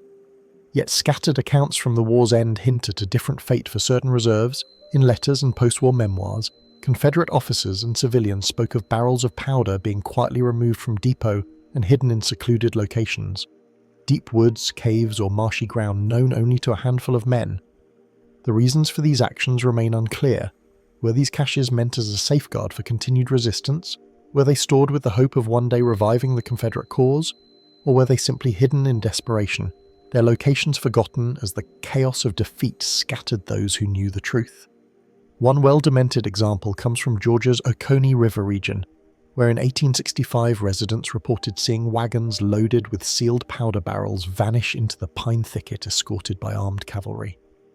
The soldiers never returned, and no official record of that shipment's destruction has been found. Decades later, farmers ploughing near the river claimed to have struck buried barrels, though whether they were full of powder or emptied long before is unknown. Another story comes from the mountains of western North Carolina, where a Union patrol in the summer of 1865 found a crude wooden sign nailed to a tree warning, "Danger, powder buried ahead." The soldiers searched but found nothing, and the origin of the sign remains a mystery. Mainstream historians acknowledge that small amounts of hidden powder could have survived, but point out the difficulty of preserving such a volatile material over long periods. Black powder exposed to moisture loses its effectiveness, and wooden barrels buried in damp soil would quickly rot. From this perspective, most supposed caches would have degraded beyond use within a few years. Still, occasional discoveries challenge that assumption. In the 20th century, several rural construction projects in the South uncovered intact powder barrels, their contents still dangerously potent. In one case in Louisiana, workers widening a drainage ditch unearthed 3 sealed barrels, later identified as Civil War-era manufacture, buried beneath more than 5 feet of packed clay. Speculative theories suggest that not all caches were meant for immediate wartime use. Some believe certain reserves were part of long-term contingency plans, perhaps tied to the idea of a Confederate insurgency that never materialized. Others imagine a more practical motive: powder hidden away for hunting, mining, or personal defense in the uncertain years of Reconstruction, when official authority was weak and violence was common. Folklore has woven its own threads into the story. In some southern communities, tales persist of ghostly lights seen drifting near suspected cache sites or of unexplained sounds, like muffled thumps emanating from beneath the earth after heavy rains. While these accounts belong more to legend than to documented history, they have kept interest in the hidden gunpowder alive, inspiring amateur treasure hunters to probe riverbanks and backwoods with metal detectors and ground-penetrating radar. From a historian's standpoint, the question is not whether caches were hidden. They almost certainly were, but whether any remain undiscovered. Civil War-era maps often show storage sites in surprisingly remote areas, and the Confederacy's need for secrecy means that many such locations were never recorded in official documents. A buried storehouse of powder could lie beneath a modern road, a pasture, or a dense thicket, its presence unknown except to the land itself. Standing on the edge of a cypress swamp in Mississippi, where local tradition insists a shipment of Confederate powder was sunk in shallow water and covered with reeds. The air is heavy with the scent of damp vegetation. The water moves sluggishly, reflecting the tangled canopy above. Somewhere beneath that murky surface perhaps lies the rotted wood of a powder barrel, or nothing at all, just the echo of a story passed from one generation to the next. Were these caches simply lost in the confusion of the Confederacy's collapse, their locations fading from memory? Were they deliberately hidden with a purpose, one that outlived the war but never came to fruition? Or are they merely legends born from the South's long habit of wrapping its history in shadow and secrecy? Until the Earth gives up more of its secrets, the truth of the hidden Confederate gunpowder caches will remain locked in the ground, dangerous, elusive, and silent. In a quiet archival room deep within the climate-controlled vaults of a Southern historical society, a single leather satchel sits behind glass. Its stitching is frayed, its brass buckles dulled by age, and faint traces of mud still cling to its edges. Once, it is said, this bag carried the personal correspondence and military dispatches of Confederate General John Bell Hood. Orders, reports, and strategic notes penned during the desperate final months of the war. But the papers themselves, the heart of the satchel's contents, are gone. Hood was a complex and controversial figure. Known for his aggressive tactics and personal bravery, he rose to command the Army of Tennessee during some of the Confederacy's darkest days. By late 1864, after the costly battles around Atlanta and his ambitious but disastrous Tennessee campaign, Hood's army was shattered. Yet in the midst of retreat, he continued to send and receive dispatches, communications that could have shed light on his decisions, his state of mind, and the intricate movements of both Confederate and Union forces. According to post-war accounts, Hood kept many of these papers with him as he withdrew southward after the crushing defeat at Nashville. Couriers, aides-de-camp, and field officers handled them, often under chaotic conditions. Some messages were penned hastily on scraps of paper, others on formal Confederate letterhead, sealed with wax. The satchel, by all reports, was rarely out of his possession. Yet somewhere between the retreat from Tennessee in December 1864 and Hood's resignation in January 1865, the trail of these documents vanishes. The simplest explanation is that the dispatches were destroyed, burned to keep them from falling into Union hands. It was common practice in both armies to destroy sensitive material when defeat was imminent. But if that was the case, no one ever recorded the act. In fact, several of Hood's surviving letters from the period make vague references to records in hand and papers to be reviewed long after they should have been destroyed. Another possibility is that they were lost in transit. During the retreat, supply wagons were abandoned, bridges burned, and rivers forded in haste. It is not hard to imagine a courier's horse shot from under him, the satchel tumbling into the mud or swept away in a flooded stream. But such a loss would likely have been noted in official correspondence, especially if it involves strategic documents. The more speculative theories are where the mystery deepens. Some historians have suggested that the missing dispatches may have contained material Hood did not want preserved for posterity. Evidence of disagreements with his subordinates, criticisms of Confederate high command, or acknowledgements of mistakes in judgment. Could they have been deliberately hidden or destroyed by Hood himself after the war, when he was attempting to defend his reputation in his memoirs. Others proposed that the dispatches were taken as war trophies. Union officers often collected Confederate documents, and such a find would have been a prize worth keeping. If that happened, the papers could have been spirited north and passed down quietly through a family's possessions, their significance unrecognised outside of historical circles. There is even a persistent rumour, unverified but intriguing, that some of Hood's missing papers surfaced briefly in the late 19th century. A small-town newspaper in Mississippi claimed that a collection of Confederate dispatches had been found in the attic of a former soldier's home, including orders signed by Hood himself. The papers were said to have been purchased by an anonymous collector and never seen again. Why do these documents matter so much? Hood's Tennessee campaign remains one of the most debated episodes of the Civil War. Critics have long argued that his decisions, particularly his choice to launch frontal assaults at Franklin, led to unnecessary losses and hastened the collapse of his army. Supporters contend that Hood was acting under impossible circumstances and that his orders were misunderstood or misrepresented after the fact. The missing dispatches could provide critical evidence one way or the other, offering an unfiltered view of his intentions and his understanding of the battlefield.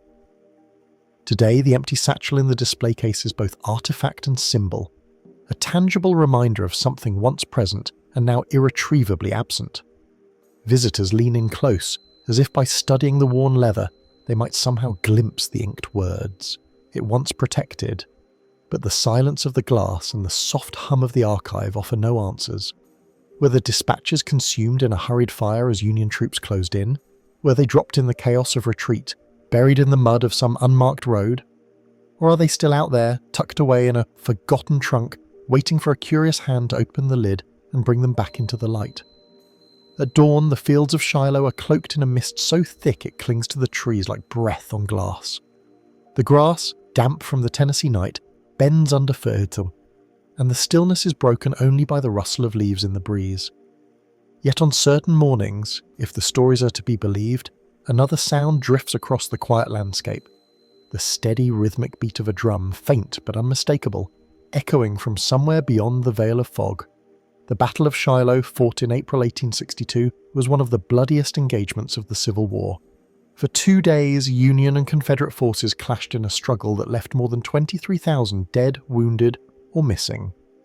Amid the chaos, drums played a vital role, not for ceremonial pomp, but as instruments of war. Drummers relayed orders, signalled manoeuvres, and kept the cadence for advancing troops. Many were young boys, some barely in their teens, who marched into danger, armed only with a pair of sticks and a taut drum head. One such drummer, whose name has been lost to history, is at the centre of the legend. Accounts from veterans and locals alike speak of a Confederate drummer who was said to have played relentlessly through the morning assault on Union lines, his cadence urging men forward even as musket fire and artillery thundered around him. Some say he was struck down before noon, his drum falling silent in the mud. Others insist they saw him still beating the call to charge long after his regiment was scattered, as though refusing to yield to the tide of battle. In the years after the war, strange reports began to surface from those who visited the battlefield. Soldiers returning to pay respects, farmers working the land, and even tourists claimed to hear drumming in the distance, sometimes slow and mournful, other times quick and urgent, as if calling troops to advance. No drummer was ever found, and the sound would fade as suddenly as it began. The simplest explanation is that these were the natural noises of the countryside misinterpreted by expectant ears. The wind through the trees, the crack of branches, or the distant roll of thunder could easily be mistaken for a drum beat, especially in a place so steeped in memory and loss.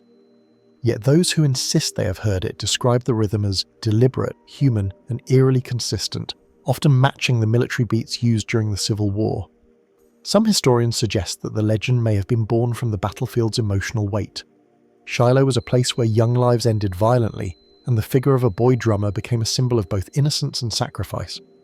In this view, the phantom drummer is not a ghost in the literal sense, but a cultural echo, a story carried forward to embody the spirit of those who fought and died there. Others entertain more speculative possibilities. Could the reports be connected to actual physical remnants of the war? The battlefield soil has yielded countless artifacts over the years. Mini balls, buttons, belt buckles, and fragments of drums. Perhaps the repeated tales of drumming are tied to some yet undiscovered relic, a buried instrument whose presence stirs the imagination of those who walk nearby. And then there are the stranger accounts, the ones that keep the legend alive. Park rangers have quietly shared stories of visitors asking about the reenactor they saw in grey uniform playing a drum in the morning mist, only for the staff to explain that no reenactments were scheduled that day. On more than one occasion, small groups have reported hearing the drum from different parts of the field, their descriptions of the beat and timing matching almost exactly. No recording has ever captured the sound, though several have tried. Microphones set up overnight in areas known for the reports have caught only the ambient noise of the forest. Skeptics point to this as proof that the drumming exists only in the mind, a trick of expectation, heightened by the solemn setting. Believers counter that some phenomena simply resist being captured, experienced only in the moment. Standing today on the rolling ground near the sunken road where the fighting was fierce, the silence feels almost oppressive. The wind moves gently through the trees, and the distant cry of a bird echoes across the field. It is easy to imagine that in another moment the stillness could be broken by a faint, steady rhythm, one that has been heard for more than 160 years, yet never explained. Was the phantom drummer of Shiloh simply a young soldier whose courage outlived his body, his presence marked forever by the beat of his drum?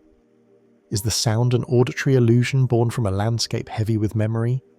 Or is it something else entirely, a reminder from beyond the veil that some parts of the past refuse to be silenced?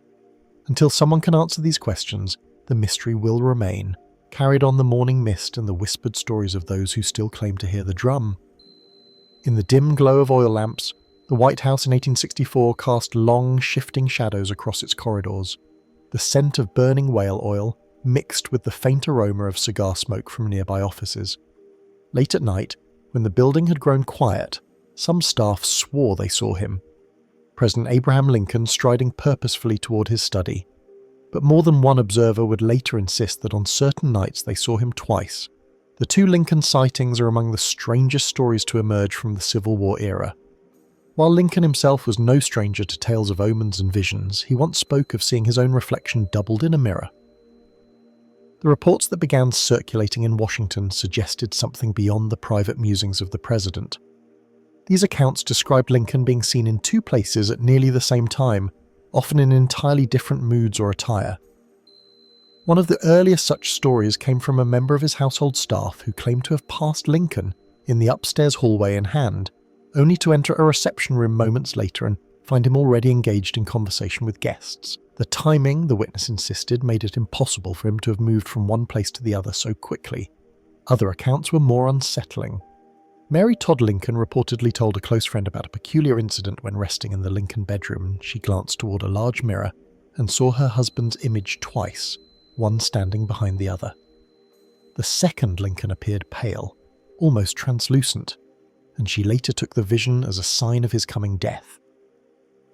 Though this story is often folded into folklore, Mary's interest in spiritualism lends it a strange credibility in the minds of some historians. The simplest explanations for such sightings are rooted in the ordinary. Dim lighting, fatigue, and the stresses of wartime life could play tricks on the eyes. Multiple staff members and visitors might have mistaken another tall bearded man for the president.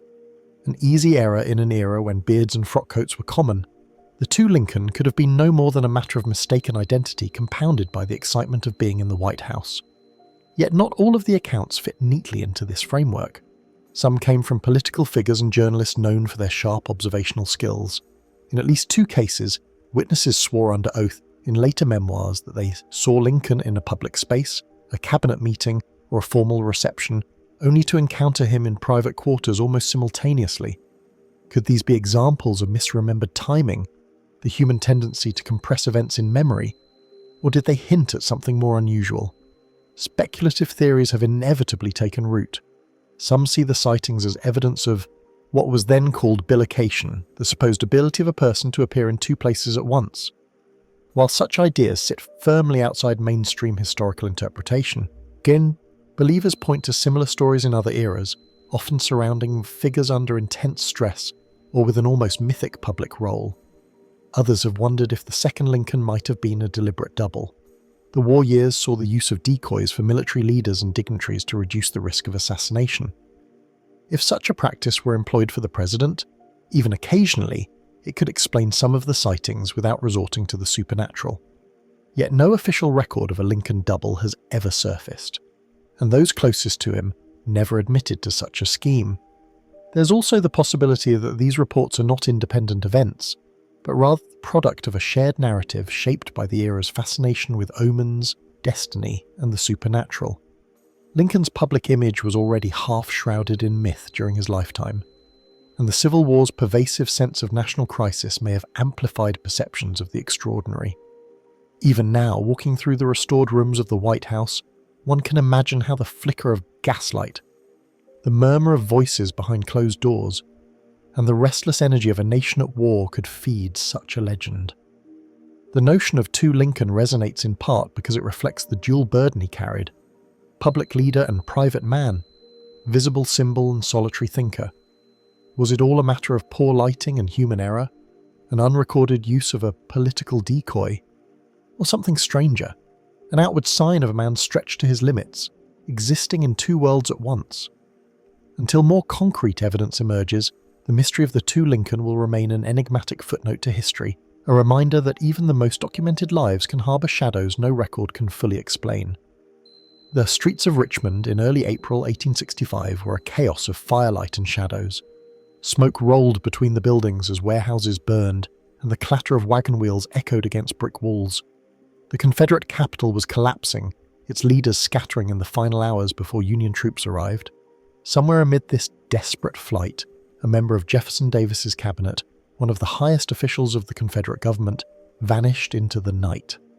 The exact identity of the man changes depending on the account. Some name the Confederate Secretary of War, others the Secretary of the Treasury, and still others a lesserk known but influential advisor. What is consistent is that this official was believed to be in Richmond during the city's final evacuation.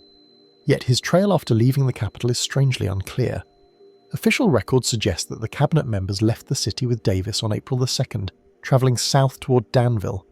But by the time the government regrouped there, one man was missing from the roll. No death was recorded, no formal resignation tendered, he had simply disappeared. The simplest explanation is that he became separated from the group in the confusion and was captured by Union forces, his detention unremarkable enough to pass without much notice. Yet this theory falters in light of Union records from the period which contain no mention of his arrest. Nor do they list him among the Confederate officials paroled in the months that followed. Another possibility is that he fled alone, perhaps fearing that his personal role in the government made him too great a prize for Union authorities. In this scenario, he may have travelled under an assumed name, using sympathetic civilians or a network of ex-Confederate operatives to make his way south to Florida, or even to a port where he could leave the country entirely. It is here that the mystery begins to blur into speculation. One thread of the story places him aboard a blockader running schooner that slipped out of the Georgia coast under cover of darkness bound for the Bahamas. Another claims he reached Havana, where Confederate agents were still active, and from there disappeared into Spanish territory. More conspiratorial versions suggest that the escape was no mere flight for survival, but part of a pre-arranged plan. Could this cabinet member have been entrusted with carrying Confederate funds, documents, or diplomatic correspondence that Davis wanted kept out of Union hands? If so, his successful escape would have meant those items vanished with him, beyond the reach of Reconstruction authorities. Some amateur historians have pointed to odd gaps in the Confederate Treasury accounts, amounts recorded as withdrawn in late March 1865, with no surviving record of their delivery. Others note that certain foreign contacts, especially in Britain and France, maintained ties to Southern figures well into the post-war years despite the Confederacy's collapse. Was this cabinet member acting as a courier for such connections? Then there is the curious matter of the post-war rumours. In the late 19th century, newspaper columns occasionally published brief, almost offhand claims of a former high Confederate officer living under a new name in South America. Locations varied: Argentina, Brazil, Uruguay, but the timing of these rumours often coincided with renewed interest in Civil War memoirs and Confederate nostalgia. Were these stories attempts to sell newspapers, or did they reflect whispers from expatriate communities? The truth is elusive. No confirmed grave has been found. no personal papers surfaced that can be definitively linked to him after the war. If he did reach a foreign shore, he may have cut all ties to his past, blending into the life of a merchant, planter, or anonymous gentleman far from the battlefields that once defined him. Standing on the cobblestone remnants of Old Richmond today, it is easy to imagine the scene. A single figure slipping through the alleys, coat collar pulled high, avoiding both the glow of the fires and the clamour of the main streets. Somewhere beyond the city limits, a waiting horse, a covered wagon, or even a small boat would carry him toward an uncertain horizon. Was this escape a simple act of self-preservation by a man who saw no future in surrender?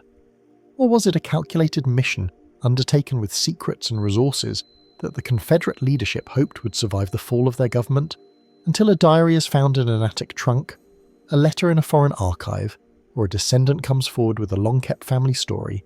The fate of this vanished cabinet member will remain locked in history's shadows. An unanswered question from the Confederacy's final hours.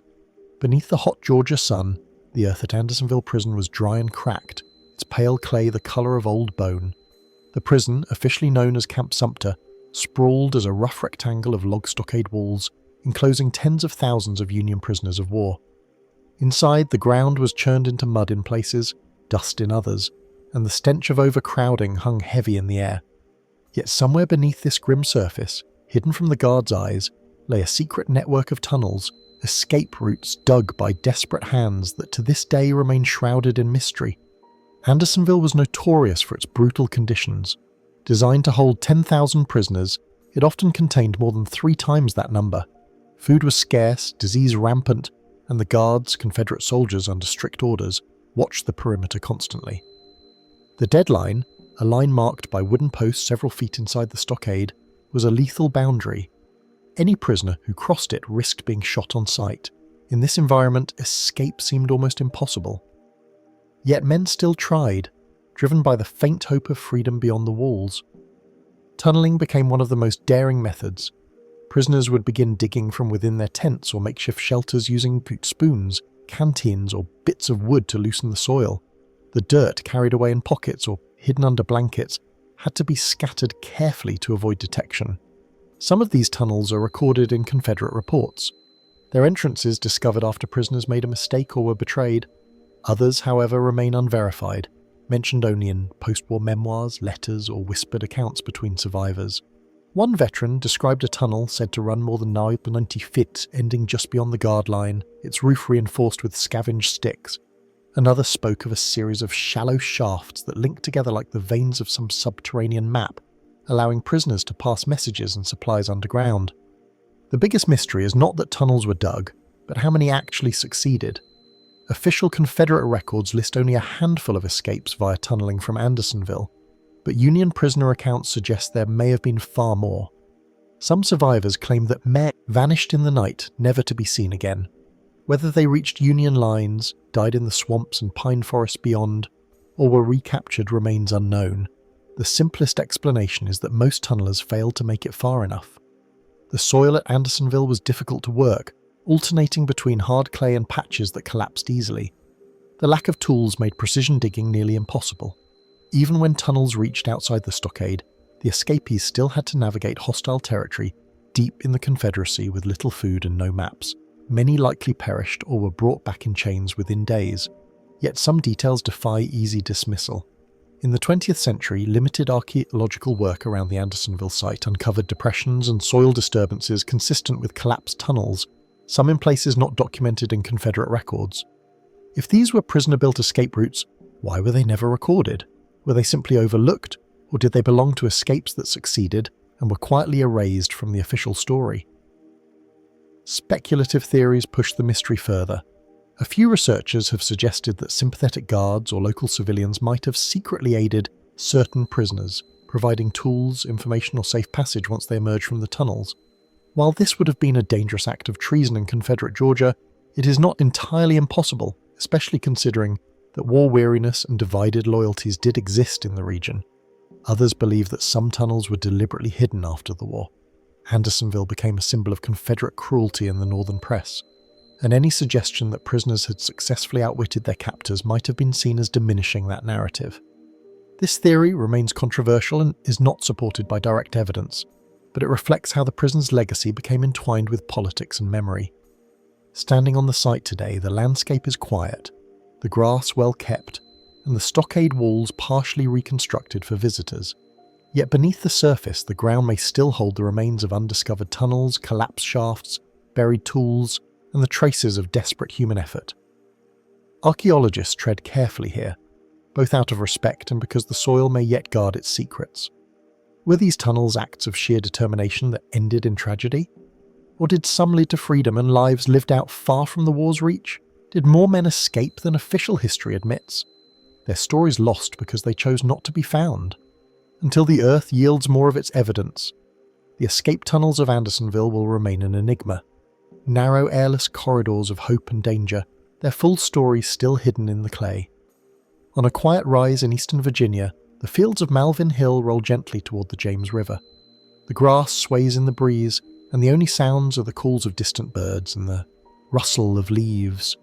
It is difficult to imagine that in July 1862, this serene landscape roared with the thunder of Union artillery, guns that shattered repeated Confederate charges during one of the 7 days' battles. Yet for more than a century, visitors and locals alike have spoken of hearing something here that defies explanation. The deep resonant boom of a cannon that no longer exists. The historical record leaves no doubt about what happened on that summer day. Union forces positioned at top of the hill placed their artillery to devastating effect. As Confederate infantry advanced across open ground, they were met with precise punishing fire.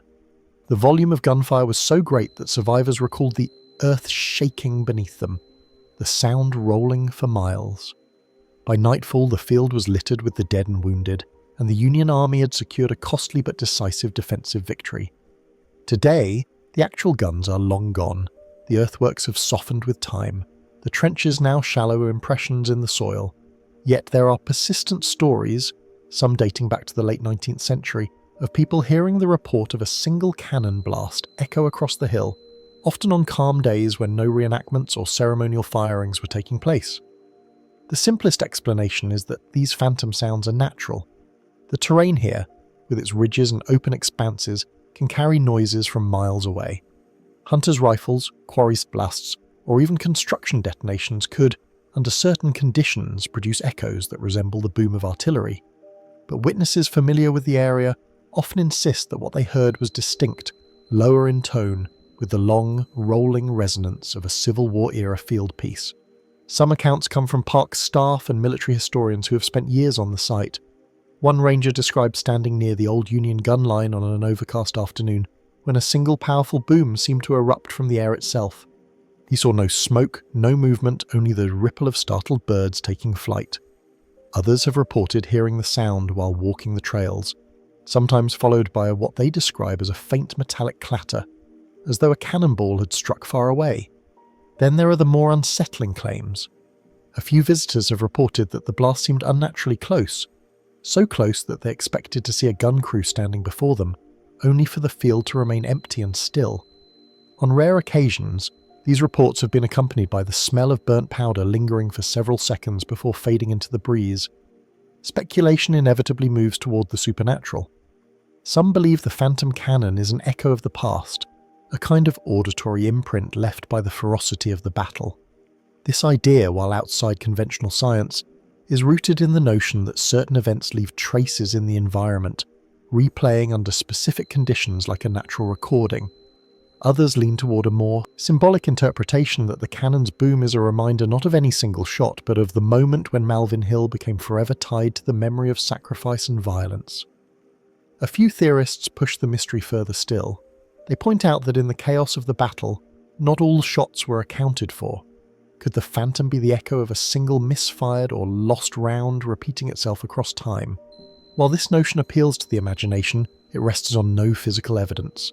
It is also worth noting that the reports have not been consistent in location or frequency. Some claim the sound carries from the west side of the hill near the tree line.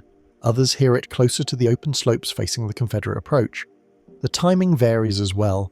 Some hear it in the early morning, others late in the day, and more than a few insist it happens most often in the still, heavy air before a summer storm. Skeptics maintain that the phenomenon can be fully explained by environmental acoustics, memory, and suggestion. They argue that visitors arriving at a battlefield are primed to connect any loud noise to the history of the place. If one comes expecting the past to speak, even a distant shotgun blast can take on a more haunting quality. Yet this reasoning fails to account for the small number of witnesses who report the sound while alone, unaware of the stories beforehand, and with no visible or audible source in sight. These are the testimonies that keep the legend alive, passed quietly among locals and battlefield staff, resurfacing every few years when a new account matches an old one, almost exactly. Standing today at the crest of Malva Hill, the wind sweeping across the open fields, it is easy to understand how the imagination might wander. The view is much the same as it was in 1862, the slope rolling gently down toward the tree lines where Confederate troops once formed, the horizon open and wide. One could wait here for hours and hear nothing but the wind. Or perhaps in a moment when the air grows strangely still, a single deep report might roll across the hill, as if the war had never quite released its hold on this ground. Is the phantom cannon merely the echo of modern noise shaped by the lay of the land? A trick of expectation amplified by the weight of history? Or is it something more? A lingering remnant of a day when the air was thick with smoke and the sound of artillery shook the earth beneath thousands of marching feet. Until the source is found, or the sound ceases altogether, the mystery of Malvin Hill will remain as much a part of the battlefield story as the guns that once thundered there. On autumn nights in Franklin, Tennessee, the fields are quiet, the air carrying the faint scent of cedar and turned earth. The Harpath River flows silently nearby, its dark surface reflecting only the pale shimmer of the moon. Yet some visitors to the old battlefield claim to have seen other lights. Small flickering lanterns that drift across. The open ground as if carried by unseen hands, moving with purpose before fading into the darkness. The Battle of Franklin, fought on November 30th, 1864, was one of the most ferocious and costly engagements of the Civil War. In barely 5 hours of fighting, more than 800 soldiers were killed, wounded, or missing. The field became a place of chaos and devastation, its frozen ground littered with the fallen. That night, as the guns fell silent, surviving soldiers and local civilians lit lanterns to tend to the wounded and recover the dead. For hours their dim lights moved among the bodies, bobbing in the cold air. This image, the lantern bearers picking their way through the carnage, has become part of Franklin's enduring memory. Yet the reports that began decades later are stranger still. Beginning in the late 19th century, travellers, night watchmen, and residents along the old battlefield roads described seeing solitary lantern lights at night, long after there was any reason for them to be there. The descriptions are strikingly consistent. A pale yellow or white glow about the size of an old hand lantern moving low to the ground. Sometimes the lights drift slowly as if searching. Other times they move with sudden decisive turns as though following a path only they can see. No figures are ever visible, and the light fades abruptly when approached, leaving no sound and no trace. The most straightforward explanation is that these are natural phenomena, perhaps the work of foxfire, the bioluminescent glow of certain fungi, or the ignition of swamp gases in low-lying areas near the river. Atmospheric conditions, especially on cool, damp nights, can also refract distant artificial lights, making them appear closer and smaller than they are. Yet those who have studied the sightings note that many occur under conditions that make such explanations unlikely on dry, windless nights, in areas far from water or marsh, and without nearby roads where a passing vehicle could account for the glow. Some witnesses have claimed the lights seem to respond to their presence, slowing or changing direction when approached. Others describe hearing faint metallic clinks, like the sound of a lantern's handle shifting just before the light vanished. One account from the 1930s tells of two men who followed a moving light across the field for several minutes, only to have it disappear as they drew near, leaving them standing in darkness in the middle of the open ground. Historians sometimes wonder if the sightings are more than just coincidence. The Battle of Franklin ended with 5 Confederate generals dead and thousands of soldiers lying where they fell. The next morning, burial details worked in haste, marking graves with whatever could be found. Could the lantern lights be linked in some strange way to those grim recovery efforts? An echo of the night when the field was lit by hundreds of flames. More speculative theories go further. Some believe the lights could be the result of residual energy, a kind of environmental recording triggered under certain conditions. Others suggest they are tied to specific locations where soldiers died in large numbers, or where field hospitals once stood, moving as if reenacting the search for the wounded. Then there are the local legends. A few old Franklin families tell of a Confederate officer whose body was never recovered after the battle, and of a light that roams the field each year on the anniversary, searching for something or someone lost in the fighting. While impossible to verify, the story has folded itself into the wider folklore of the battlefield. Even in the present day, the reports persist. Park rangers and historical interpreters occasionally receive quiet, almost hesitant accounts from visitors who have seen a lone light drifting across the grass, often without knowing the history of the lantern stories. Modern ghost hunters have tried to capture the lights on camera with mixed results, some producing unexplained glows in photographs, others leaving with nothing but the memory of watching the field under a silent sky. Standing on the battlefield at night, the mind cannot help but wonder. The ground feels heavy with history, the air charged with a stillness that is not quite empty. If a faint light were to appear in the distance, moving slowly, unhurriedly, would it be just a trick of the eye, or something far older, replaying a moment that refuses to fade? Are the Franklin battlefield lanterns a product of natural forces misunderstood, of memory made manifest, or of something that lies beyond our current explanations, until their source is proven or the lights stop appearing altogether? The mystery will continue to drift across the dark fields, much like the lanterns themselves. In the quiet streets of Fredericksburg, Virginia, the brick buildings still seem to hold the echoes of December 1862. The sun sets over the Rappahannock River, casting a warm glow on church steeples that once served as makeshift hospitals. Inside those walls, the air would have been thick with the scent of blood, damp wool, and the sharp tang of antiseptic. Amid this grim scene, soldiers, Union and Confederate alike, spoke of a woman they could never quite name, a nurse who appeared without warning, tended to the wounded with extraordinary skill, and then vanished before anyone could thank her. The Battle of Fredericksburg was a brutal clash. Union forces attempting to storm Confederate positions entrenched on Maurice Heights suffered staggering losses. The aftermath left the town overflowing with the wounded, filling every available structure. Civilian volunteers joined army surgeons, moving from cot to cot under the dim light of lanterns. It is in these desperate days that the first accounts of the unknown nurse emerge. She was described as wearing a plain dark dress and a white apron with her hair pulled back neatly. Witnesses recalled her calm presence in the midst of chaos, her voice soft but firm as she directed others. She carried no visible medical kit, yet she seemed to have endless supplies, bandages, clean water, even rare medicines. Some swore she spoke with a northern accent. Others were certain she was from the South. Her work was not limited to one side. Surviving letters from soldiers on both fronts describe her tending to enemy wounded without hesitation. One Union private in a letter home wrote of a lady unknown to all of us who moved between the rows like an angel, giving comfort and closing the eyes of the dead. A Confederate sergeant later recalled her steady hands binding his shattered leg, adding that when he awoke the next morning she was gone and none of the other nurses knew her name. The simplest explanation is that she was a local civilian whose identity was lost in the confusion. Many women in Fredericksburg risked their safety to help the wounded, moving in and out of improvised hospitals. The chaos of wartime record-keeping could easily have erased the name of one among dozens. Yet some details make this explanation less certain. Multiple accounts agree on the same unusual description.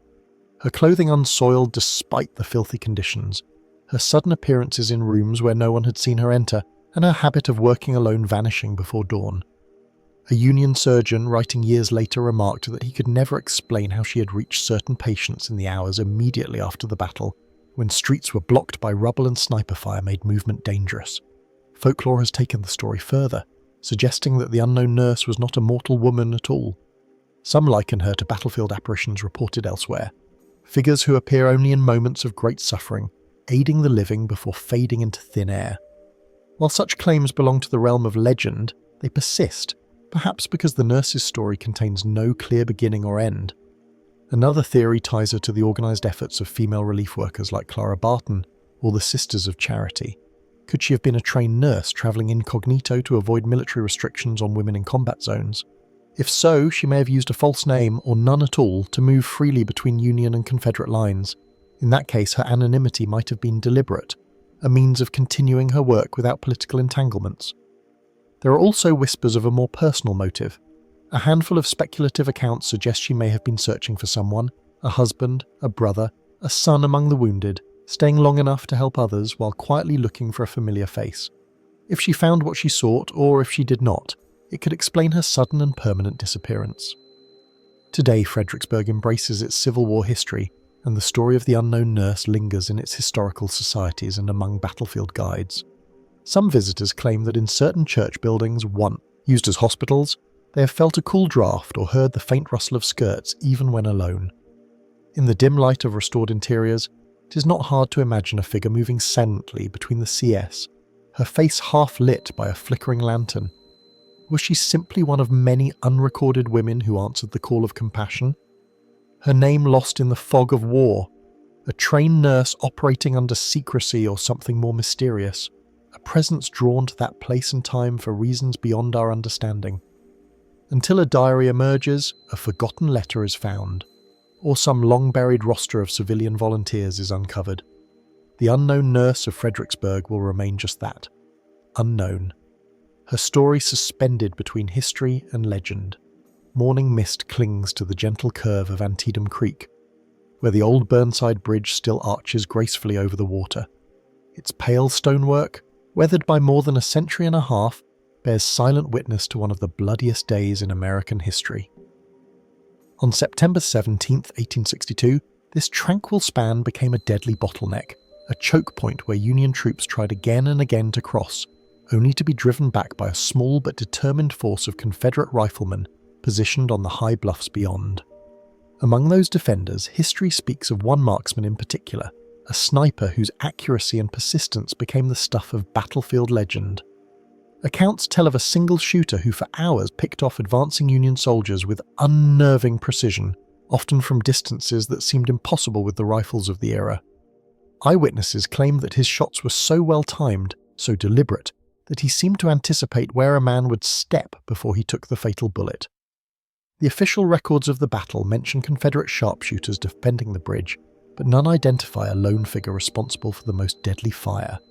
Yet soldiers on both sides described him as a ghostly constant, always firing from the same general area, never seen clearly, and never, it seems, missing his mark.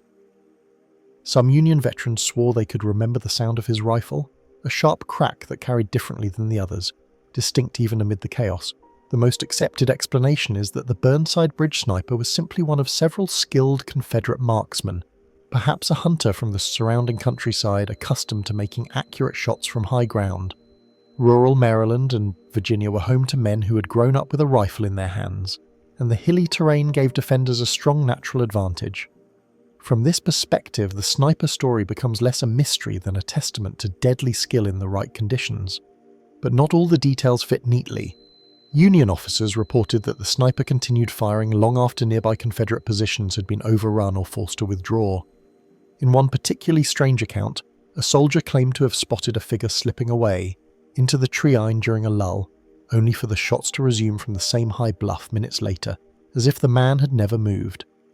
Some have speculated that there may have been more than one shooter working in shifts to create the illusion of a single tireless marksman. Others propose that the sniper may have been aided by a hidden position, perhaps a natural depression in the ground or even a camouflaged rifle pit that allowed him to remain concealed throughout the battle. Still, no such position was ever documented in detail after the fighting ended, and the Confederate withdrawal left little opportunity to investigate. More speculative theories pushed the story into the realm of the uncanny. A few post-war tales collected from veterans decades later described the sniper as an almost spectral figure, pale-faced and dressed in faded grey, appearing momentarily through the smoke before vanishing without a sound. In these versions, no one could ever approach close enough to see his features clearly, and his body was never found among the Confederate dead. Was this merely the haze of memory? War stories exaggerated with time? Or could it reflect some stranger truth about that day? Adding to the mystery, there are local legends tying the sniper to the land itself. One story holds that he was a former miller whose property was seized by Union forces earlier in the war, leading him to swear vengeance on any soldier who crossed his bridge. Another paints him as a wandering Confederate scout who became separated from his unit, choosing to fight alone until the last cartridge was spent. These stories, while colourful, lack hard evidence, but they persist, passed down in the oral histories of the region. Today, visitors to the Burnside Bridge often remark on the eerie stillness that settles over the site in early morning or at dusk. Some report hearing what sounds like a single gunshot echoing faintly from the bluffs, though no one is there. Others claim to have felt the sensation of being watched from above while walking the path along the creek. Battlefield preservationists dismiss such accounts as the natural play of wind, wildlife, and imagination.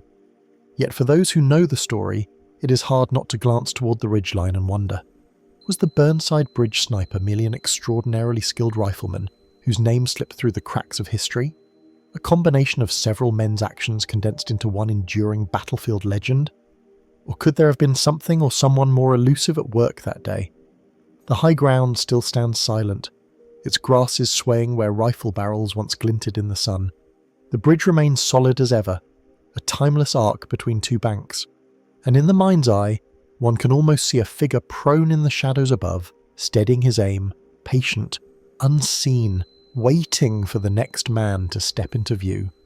The question lingers, who was he? And is the full story forever beyond our reach?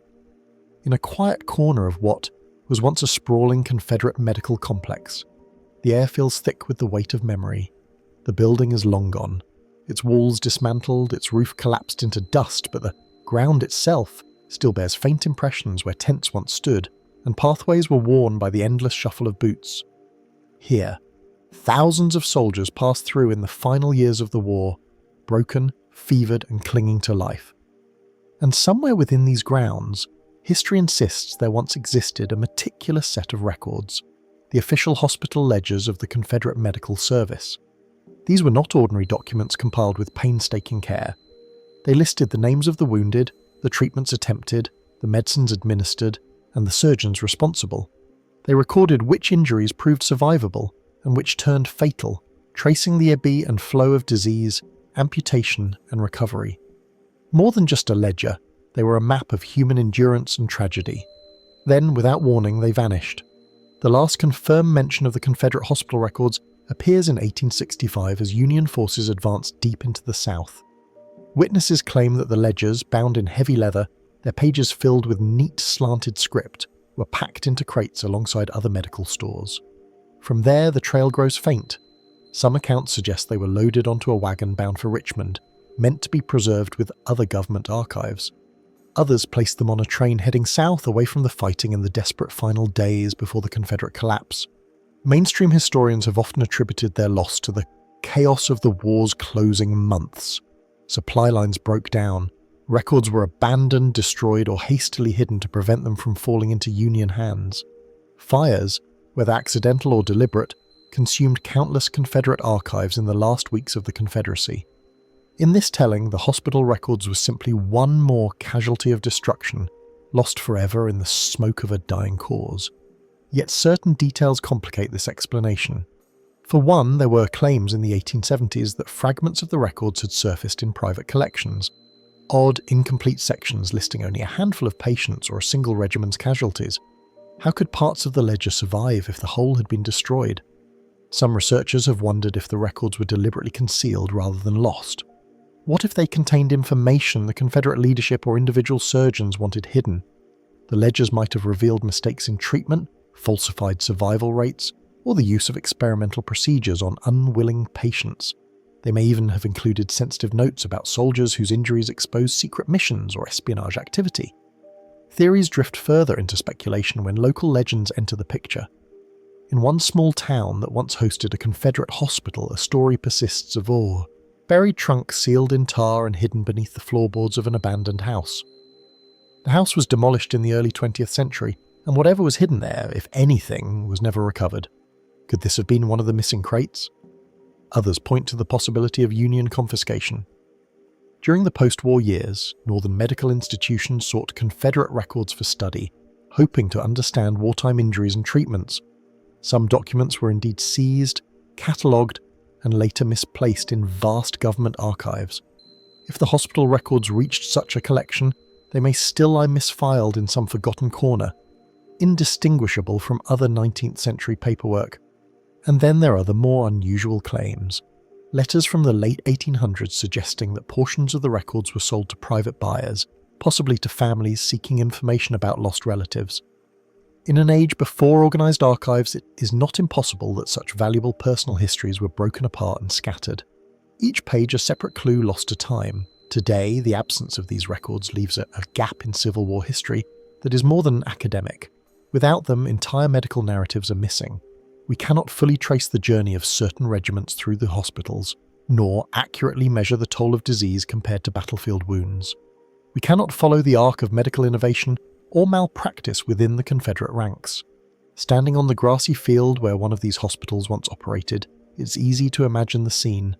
Surgeons bending over crude wooden tables, the air heavy with the scent of ether and blood, orderly rushing between tents with buckets of water, the low groans of the injured blending with the clatter of instruments. Somewhere in the midst of this, a clerk dipped his pen in ink and set down the details in a ledger that, if found, could speak for thousands of men who never told their own story. Were those ledgers burned in a moment of panic, their ashes scattered to the wind? Are they buried in some unmarked cache sealed away by those who feared what they contained? Or could they still exist, gathering dust in an attic, waiting for the day someone opens a forgotten crate and finds the Confederacy's silent roll call of the wounded? The land here is quiet now, but the questions linger. The missing records are not just paper and ink. They are lives locked away in the shadows of the past. And perhaps somewhere they are still waiting to be read in the dim light of a military depot in the Union heartland. The iron frames of Gatling guns once gleamed under the flicker of oil lamps. These were the cutting edge of mid-9th century warfare. Rapid-firing crank-operated weapons capable of unleashing a storm of bullets with unprecedented speed. Introduced in the later years of the Civil War, the Gatling gun was seen by some as the harbinger of a new era in combat. A machine that could change the balance of power on the battlefield. But among the Union stock of these fearsome weapons, there is a story of absence of guns ordered, built and delivered, but never officially accounted for again. According to surviving military requisitions, a shipment of Gatling guns, numbers vary between 6 and 12 depending on the source, was dispatched from the manufacturer in 1864, bound for a Union supply station in the east. The purpose of their deployment remains unclear. Some historians believe they were intended for field trials. Others suggest they were to be stationed at strategic defensive points to deter Confederate cavalry raids. The first mystery lies in the shipping records. The weapons were documented as having left the factory, packed in heavy wooden crates, and accompanied by ammunition. But when inventory lists from the receiving depot were compiled weeks later, the shipment was conspicuously absent. The most straightforward explanation points to administrative chaos. By 1864, Union logistics networks were stretched to their limits, moving massive quantities of supplies across thousands of miles of warfront. Misrouted trains, delayed river transports, and misplaced cargo were not uncommon. Could the Gatling guns have simply been sent to the wrong location, languishing in some overlooked storehouse until the war's end? If so, no record of such a discovery has ever surfaced. Other theories suggest the guns never reached their official destination because they were intercepted en route. The possibility of theft by Confederate agents, opportunistic thieves, or even corrupt Union officers cannot be entirely dismissed. Military hardware was a valuable commodity, and the black market for arms was thriving in both the North and the South. A single Gatling gun could fetch a considerable sum if sold privately, whether to guerrilla fighters, foreign interests, or post-war militias. There are also tantalizing but unverified accounts that one or more of these missing weapons appeared in unexpected places after the war. In 1871, a frontier newspaper in the Dakota Territory claimed that a settler had seen a strange crank gun in the possession of a Native American war party, an assertion met with skepticism by scholars, but never conclusively disproven. Another rumour placed a Gatling gun in the hands of Cuban rebels in the 10 Years' War against Spanish rule, though no surviving weapon from that conflict matches the missing models. Could Union officers themselves have diverted the shipment for experimental or covert use? The latter years of the Civil War saw an increase in unconventional military projects, small-scale tests of balloon reconnaissance, ironclad prototypes and rapid firearms. It's conceivable that the missing Gatlings were quietly assigned to a classified program, their existence deliberately obscured to prevent political controversy or enemy awareness. If so, whatever tests they may have undergone left no paper trail accessible to modern historians. Then, there is the fringe speculation that the weapons were smuggled to foreign shores before the war even ended. The global arms trade of the 19th century was rife with unofficial deals, and certain Union agents were known to maintain discreet ties with revolutionary movements abroad. A shipment diverted through a neutral port could have ended up almost anywhere: South America, Europe, even the Far East. If this was the case, the Union's loss might have been intentional. The lack of physical evidence makes the trail all the more frustrating. Not a single authenticated missing Gatling gun from the shipment has been recovered. Existing specimens in museums and private collections have all been traced to other well-documented orders. Without a serial number or macaque mark linked to the vanished guns, identification would be almost impossible even if one surfaced. And yet the story refuses to fade. Military archivists, amateur historians and arms collectors still pore over shipping manifests and wartime correspondence, hoping to find a stray reference that might crack the case. Every so often a lead emerges: a diary mentioning the crank guns, a warehouse inventory with suspicious emissions, but none have yielded the decisive proof needed to explain their fate.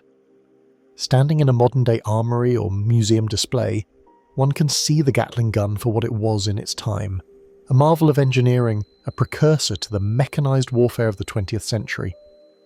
Imagine then a dozen of these machines disappearing into the fog of war, their cranks silent, their barrels idle, or perhaps not idle at all, but firing in some forgotten skirmish far from the official record.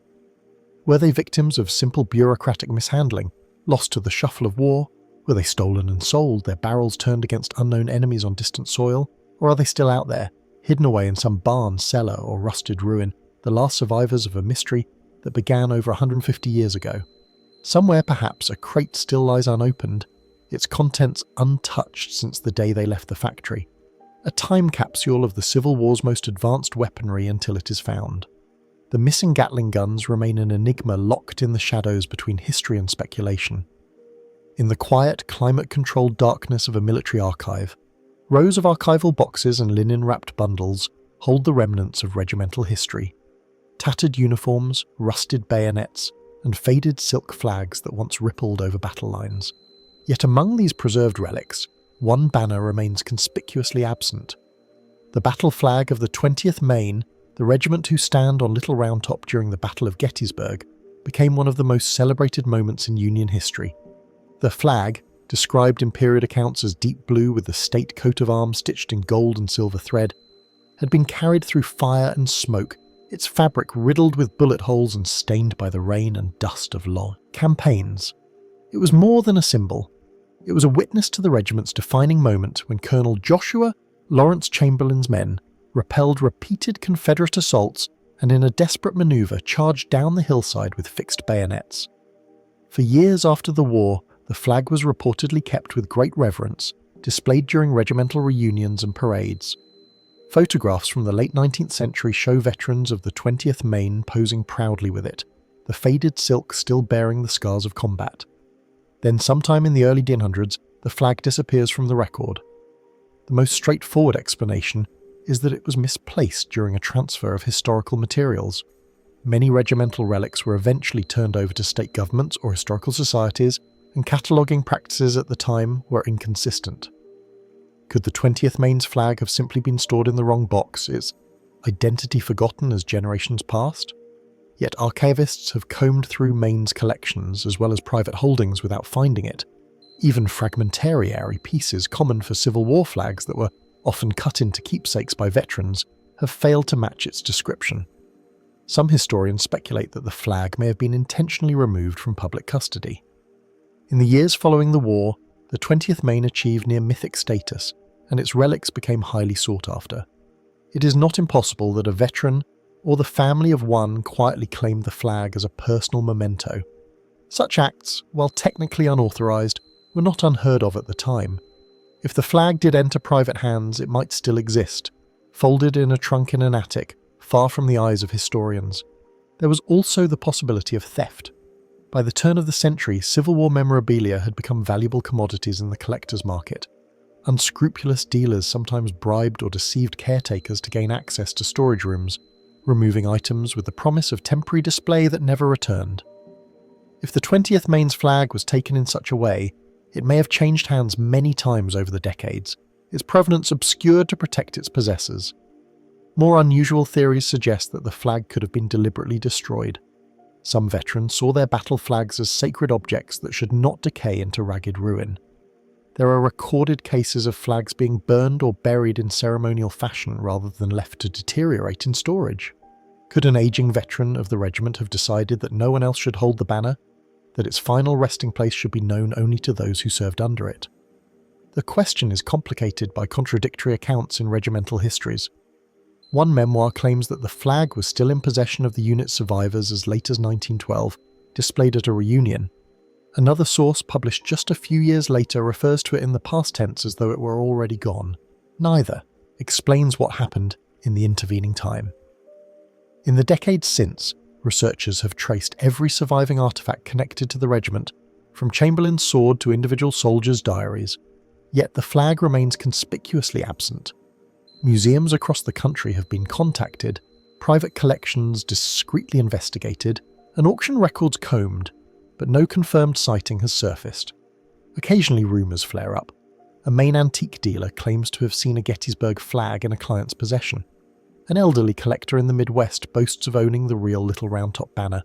In each case, when examined closely, the artifact turns out to be from a different unit or an unrelated era. Still, the idea that the flag could be out there, hidden away, its blue silk now brittle with age, continues to capture the imagination. Such a find would be more than a collector's dream.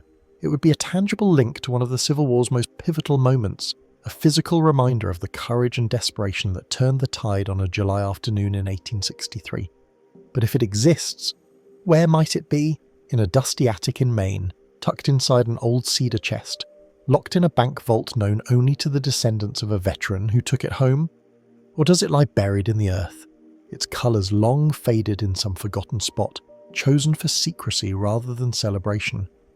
The absence of the 20th Maine's battle flag is more than a simple gap in the historical record. It is a sense, one that leaves open space for both scholarly inquiry and quiet wonder. Some artefacts survive because they were carefully preserved. Others endure because they were hidden, whether for safekeeping or out of a desire to keep their story unfinished, and so the question lingers more than a century after it was last seen. Does the flag still exist, waiting to be discovered, or has it already passed beyond reach? Its final chapter written in secrecy, known only to those who chose to keep it from the world. Beneath the rolling fields and sunken roads of Petersburg, Virginia, the ground conceals more than just the scars of siege warfare.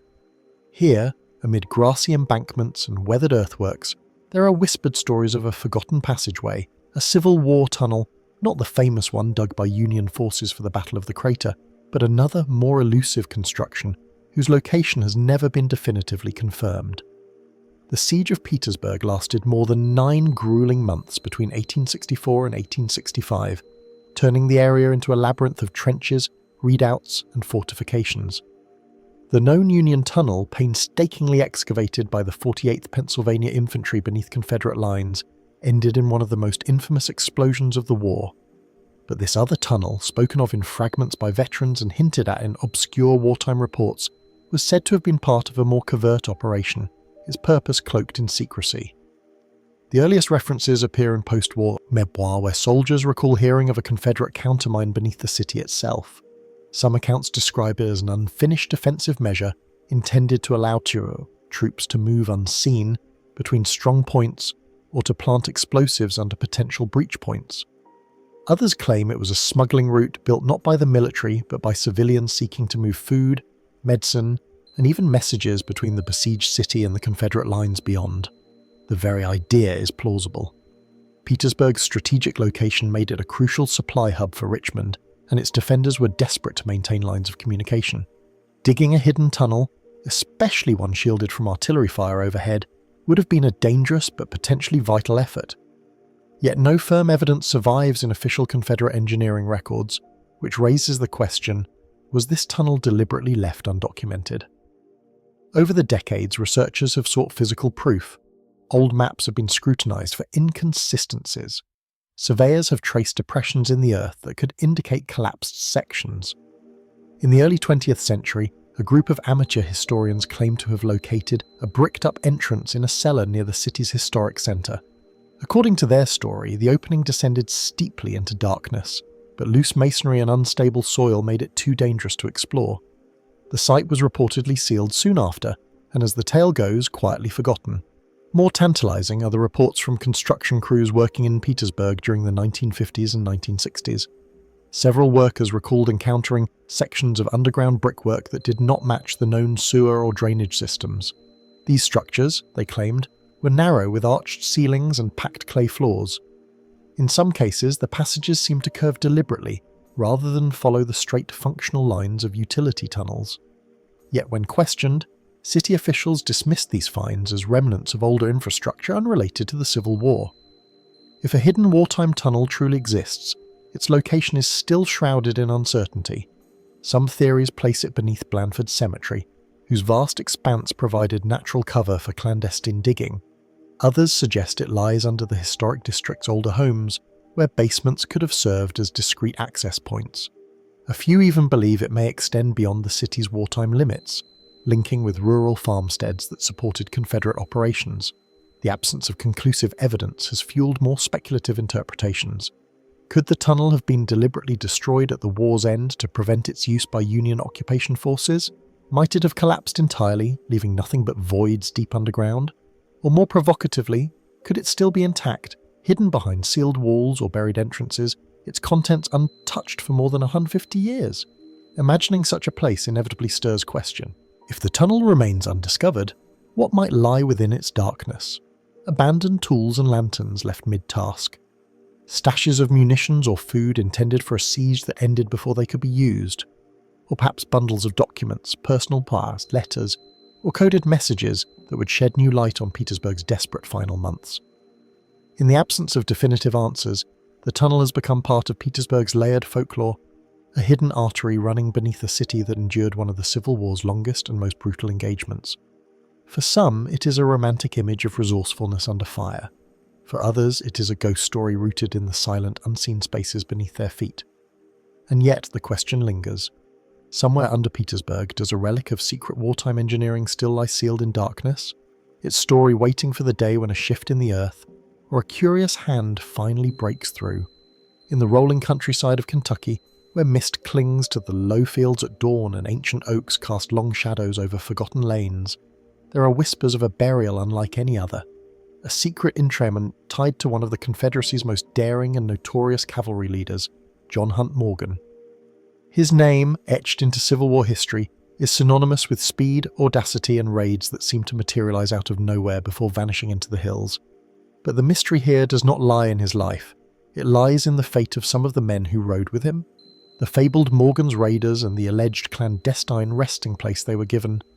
Morgan's Raiders were the scourge of Union supply lines, conducting deep strikes into enemy territory with a precision that baffled even seasoned commanders. Their exploits stretched across Kentucky, Indiana, and Ohio, sowing chaos far beyond the expected reach of Confederate forces.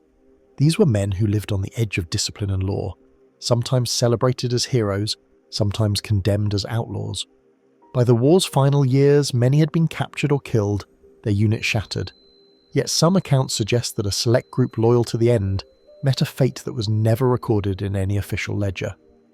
The story begins with an obscure post-war diary found decades later in the attic of a farmhouse near Cynthiana.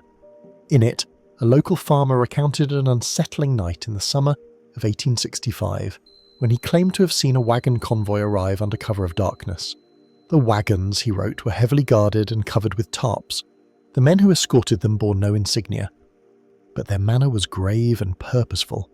They stopped at an isolated bend of the Licking River, unloaded their cargo, and worked through the night, digging in silence. By morning, the place looked undisturbed, save for a patch of freshly turned earth beneath a grove of sycamores. What exactly was buried there? The farmer's account is frustratingly vague. Some believe it was the bodies of Morgan's most trusted, raiders executed or killed in a final skirmish and laid to rest, far from prying eyes. Others insist the burial was not of men at all, but of something far more dangerous, gold, weapons, or important documents meant to keep Confederate secrets from falling into Union hands. There is a strange symmetry to these theories. During the chaotic final months of the war, Confederate leaders were known to hide or destroy sensitive material rather than surrender it. Morgan himself had been killed in September 1864, but his legend lived on among those who fought under him. Could his surviving men have carried out one last mission in his name, sealing away either their dead or their most precious resources in the Kentucky soil? A handful of local historians have pursued the trail. In the early 20th century, a series of low mounds were identified in the same general area as the diary's described location. Initial digs revealed nothing conclusive, just disturbed soil and traces of old campfires. Then, in the 1930s, a fisherman claimed his line had snagged on iron rings beneath the riverbank, as if part of a buried chest or crate. By the time anyone returned to investigate, flooding had altered the shoreline, erasing any trace of his discovery. More recent speculation has drawn on Confederate burial customs. In cases where soldiers were interred hastily or secretly, it was common to leave no markers, both to prevent desecration and to keep the enemy from discovering the site. If Morgan's raiders were buried in such a way, the absence of headstones would be intentional, making the site indistinguishable from the surrounding land. This, combined with over a century of natural erosion and farming, would make locating it today nearly impossible. Of course, there are those who dismiss the story altogether, viewing it as an embellished local legend. They argue that without physical evidence, bones, uniforms, or artifacts, it remains nothing more than hearsay layered with romantic notions of Confederate gallantry. And yet the persistence of the tale, told and retold across generations, suggests that something happened on that riverbank, something the participants were determined to conceal. The deeper question is why? If it was simply the burial of fallen comrades, why not record their names and resting place in church or military records? If it was the concealment of valuables, why did no one return to claim them after the war's end? Were those involved silenced by fate or by choice? Standing on the banks of the Licking River today, it is easy to see how such a secret could be kept. The land rolls gently toward the water, the grass thick in summer, the air heavy with the scent of wet earth. Sycamores still stand here, their pale bark peeling in the sun as if holding some quiet vigil. Beneath their roots, the ground is dark and rich, perfect for hiding what one does not wish the world to find. And so the mystery endures somewhere in the heart of Kentucky. Do the bones of Morgan's most loyal men lie in unmarked graves, their story sealed in silence? Or is it something else entirely?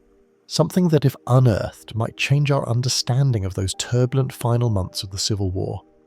Along the wind-swept coastline of North Carolina, where the Atlantic crashes in long rolling waves against a shore lined with sea oats and shifting dunes, the ruins of Fort Pfizer stand as a weathered sentinel to the final days of the Civil War. Its battered earthworks, now softened by grass and time, once guarded one of the Confederacy's most vital lifelines, the port of Wilmington. But among the many stories tied to this place, there is one that remains stubbornly unresolved. The mystery of the vanished field guns that were said to have defended its walls. Fort Pfizer was an engineering marvel of its time. Constructed not from brick and stone, but from massive earthen mounds designed to absorb the shock of Union bombardments. It bristled with heavy artillery, Colombi, Brooke rifles, and according to wartime inventories, a series of mobile field guns meant to respond to attacks along the more vulnerable land approaches.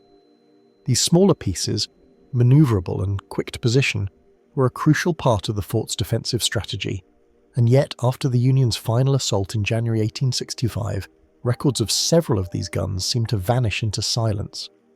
The Union victory at Fort Pfizer was decisive. When the smoke cleared and the stars and stripes flew over the battered stronghold, Federal forces began cataloguing their prizes. Reports detail dozens of fixed artillery pieces, but contemporary Union documents make only passing vague reference to the fort's field guns. No precise count, no confirmed captures. Confederate records, fragmentary though they are, list more pieces in service than the Union reported finding.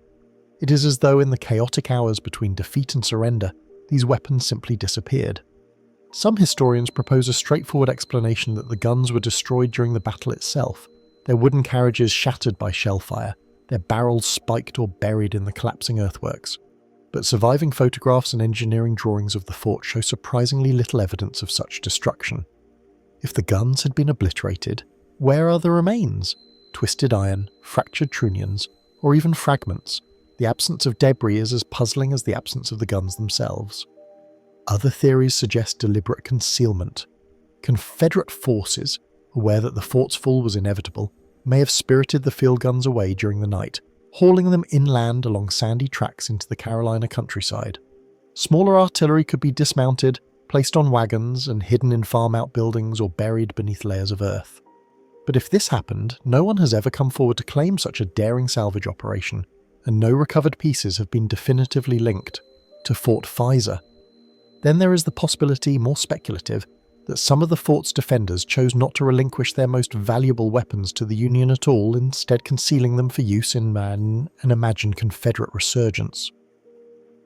After all, even in early 1865, there were those who believed the South might fight on through guerrilla resistance if its armies collapsed. Hidden caches of arms have been found in other corners of the former Confederacy, though none so far have yielded these specific missing guns. What makes the mystery even more intriguing is the absence of reliable eyewitness testimony. The fall of Fort Pfizer was a brutal close-quarters fight, its defenders overwhelmed by the combined might of Union infantry and naval bombardment. In such chaos, precise accounting was nearly impossible. Surviving Confederate officers left few detailed accounts, and Union reports focused more on the fort's grand siege guns than on its smaller mobile artillery. Could the disappearance simply be a bureaucratic oversight, a clerical gap widened by the fog of war? Or is that too easy an answer for a question that has persisted for over 100 years? The geography of the area lends itself to the concealment theory. The Cape Fear region is a labyrinth of tidal creeks, marsh islands, and narrow waterways threading it inland. A determined group could have moved the guns by boat under cover of night, navigating through reed-lined channels into remote inlets, where recovery would be nearly impossible for an enemy unfamiliar with the terrain. Even today, much of this land remains sparsely inhabited, the marshes swallowing any trace of what they hide. There have been occasional rumours, usually passed down through local families, of heavy iron barrels found in fishing nets or shapes glimpsed beneath the mud at low tide. One persistent tale tells of a farmer uncovering a corroded cannon in the 1920s, while ploughing a field miles from the coast only to have it carted away by scrap dealers during the shortages of World War II. Yet without physical proof, these remain tantalising fragments rather than confirmed solutions. And so the vanished field guns of Fort Pfizer remain an enigma, suspended between the certainties of military record and the murk of oral tradition. Were they lost to the sea, claimed by the marshes, or hidden with the intent of resurrection in a cause that never came? Standing on the ramparts today, where seabirds wheel over the dunes and the scent of salt hangs heavy in the air, it is easy to imagine the rattle of artillery wheels over sand, the groan of ropes, and the determined silence of men who knew their time was short.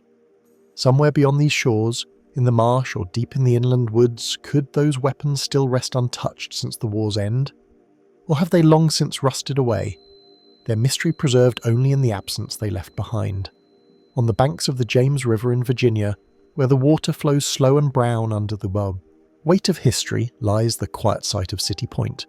Today it is serene, grassy slopes, scattered trees, and the occasional creak of a moored boat against the dock. But in the summer of 1864, this was no place of stillness. It was the bustling nerve centre of the Union Army's operations against Petersburg. A sprawling depot of warehouses, supply trains, troop encampments, and the ceaseless clatter of war. Here, General Ulysses Grant established his headquarters, and here, on a sweltering August morning, an inexplicable blast ripped through the heart of the Union's logistical machine.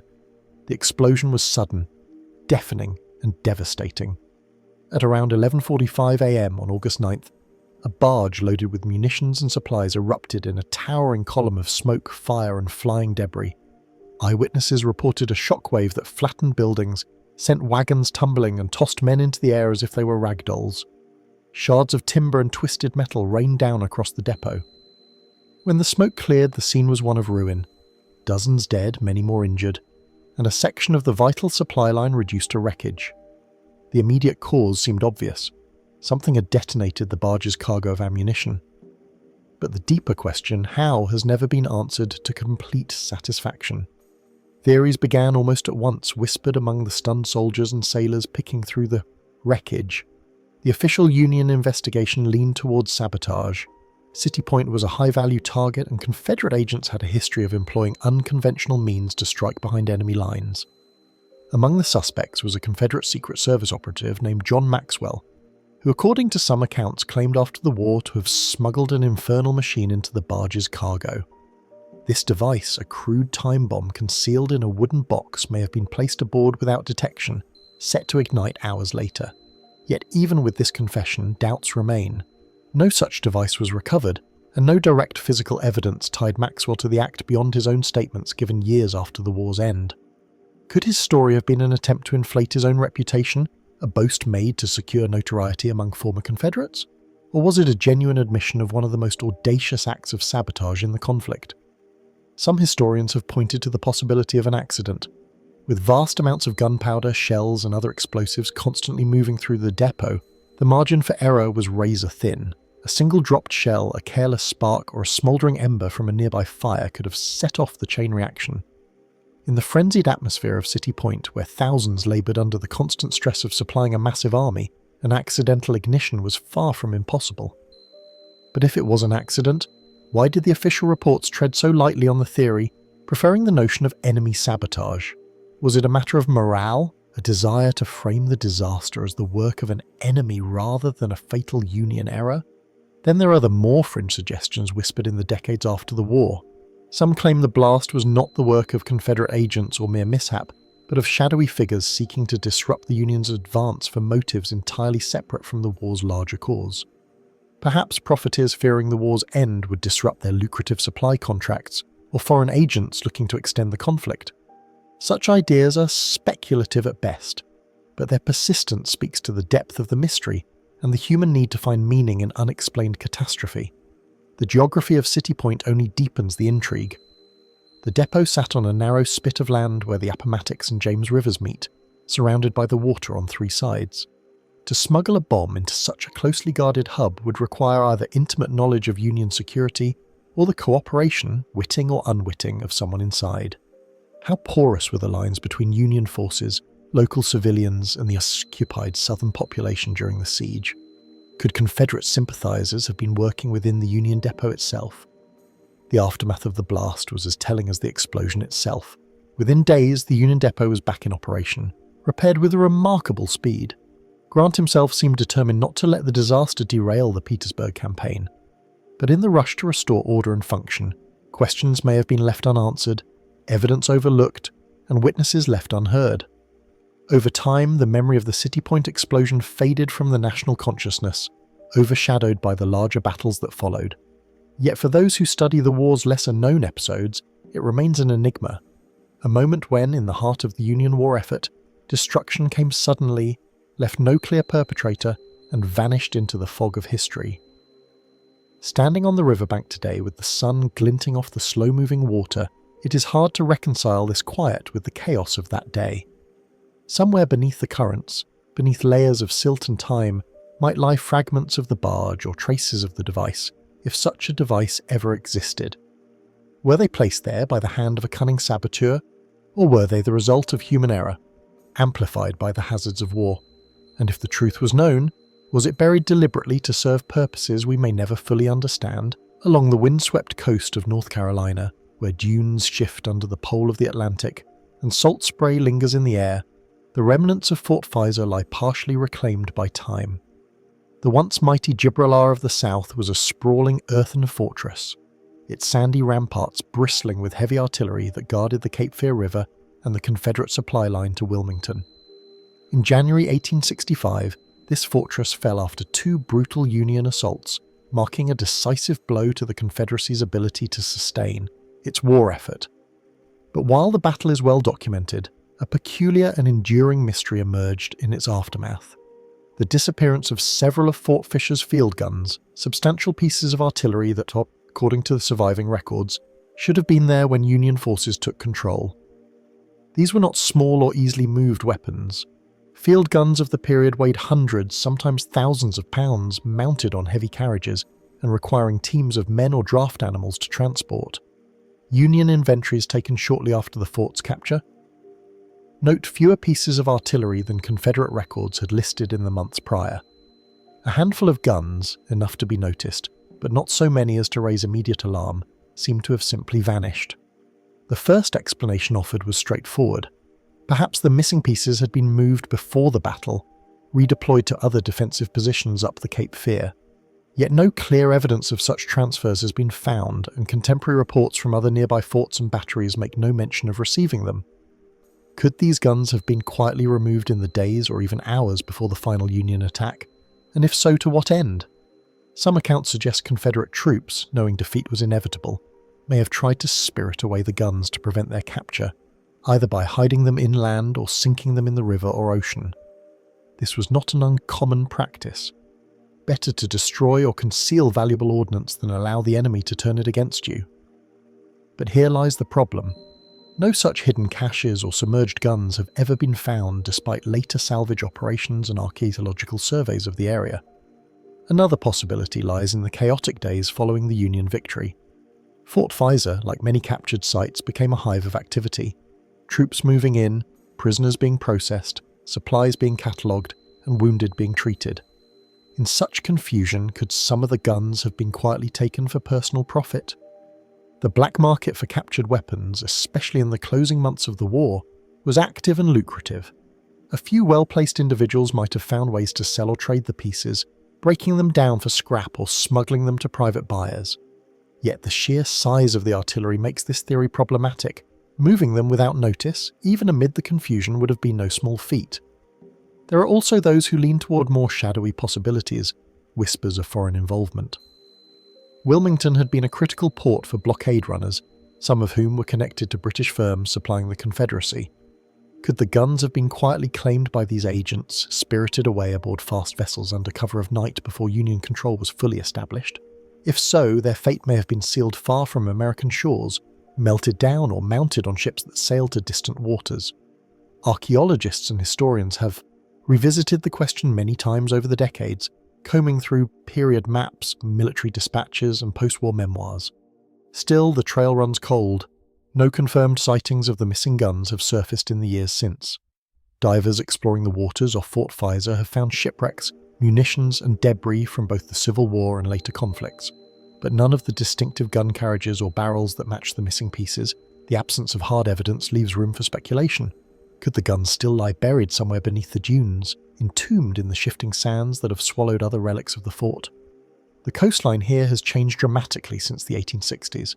Storms, erosion, and human activity have reshaped the land. Entire sections of the original fort are now underwater, and areas that once stood above the surf have long since been claimed by the sea. It is possible that the guns, if hidden hastily, now rest deep beneath silt and salt water, awaiting discovery by some future expedition. Or perhaps they were never missing in the way we imagine. Could Confederate records have been wrong? Inventories in wartime were often imprecise, inflated for strategic deception, or muddled by clerical error. A handful of miscounted pieces might explain the discrepancy without invoking grand schemes of theft or concealment. Yet, if it were only a matter of faulty paperwork, why has the question lingered so stubbornly in the historical record? Why did it become one of the small but nagging puzzles that refuses to fade away? Standing at the site today, it is difficult to picture the fort in its prime, its massive guns commanding the horizon, its soldiers scanning the sea for enemy sails. The air is quiet now, broken only by the wind and the rhythmic crash of the Atlantic. Somewhere out there, perhaps beneath the waves or buried in the shifting sands, the lost guns of Fort Pfizer may still exist, waiting to tell their story. Were they carried away under orders, hidden to frustrate the enemy, or spirited off for reasons we can only guess at? And if they were found, would their discovery finally close this chapter of the fort's history? Or open new questions about the secrets that passed between victors and vanquished in those final desperate days?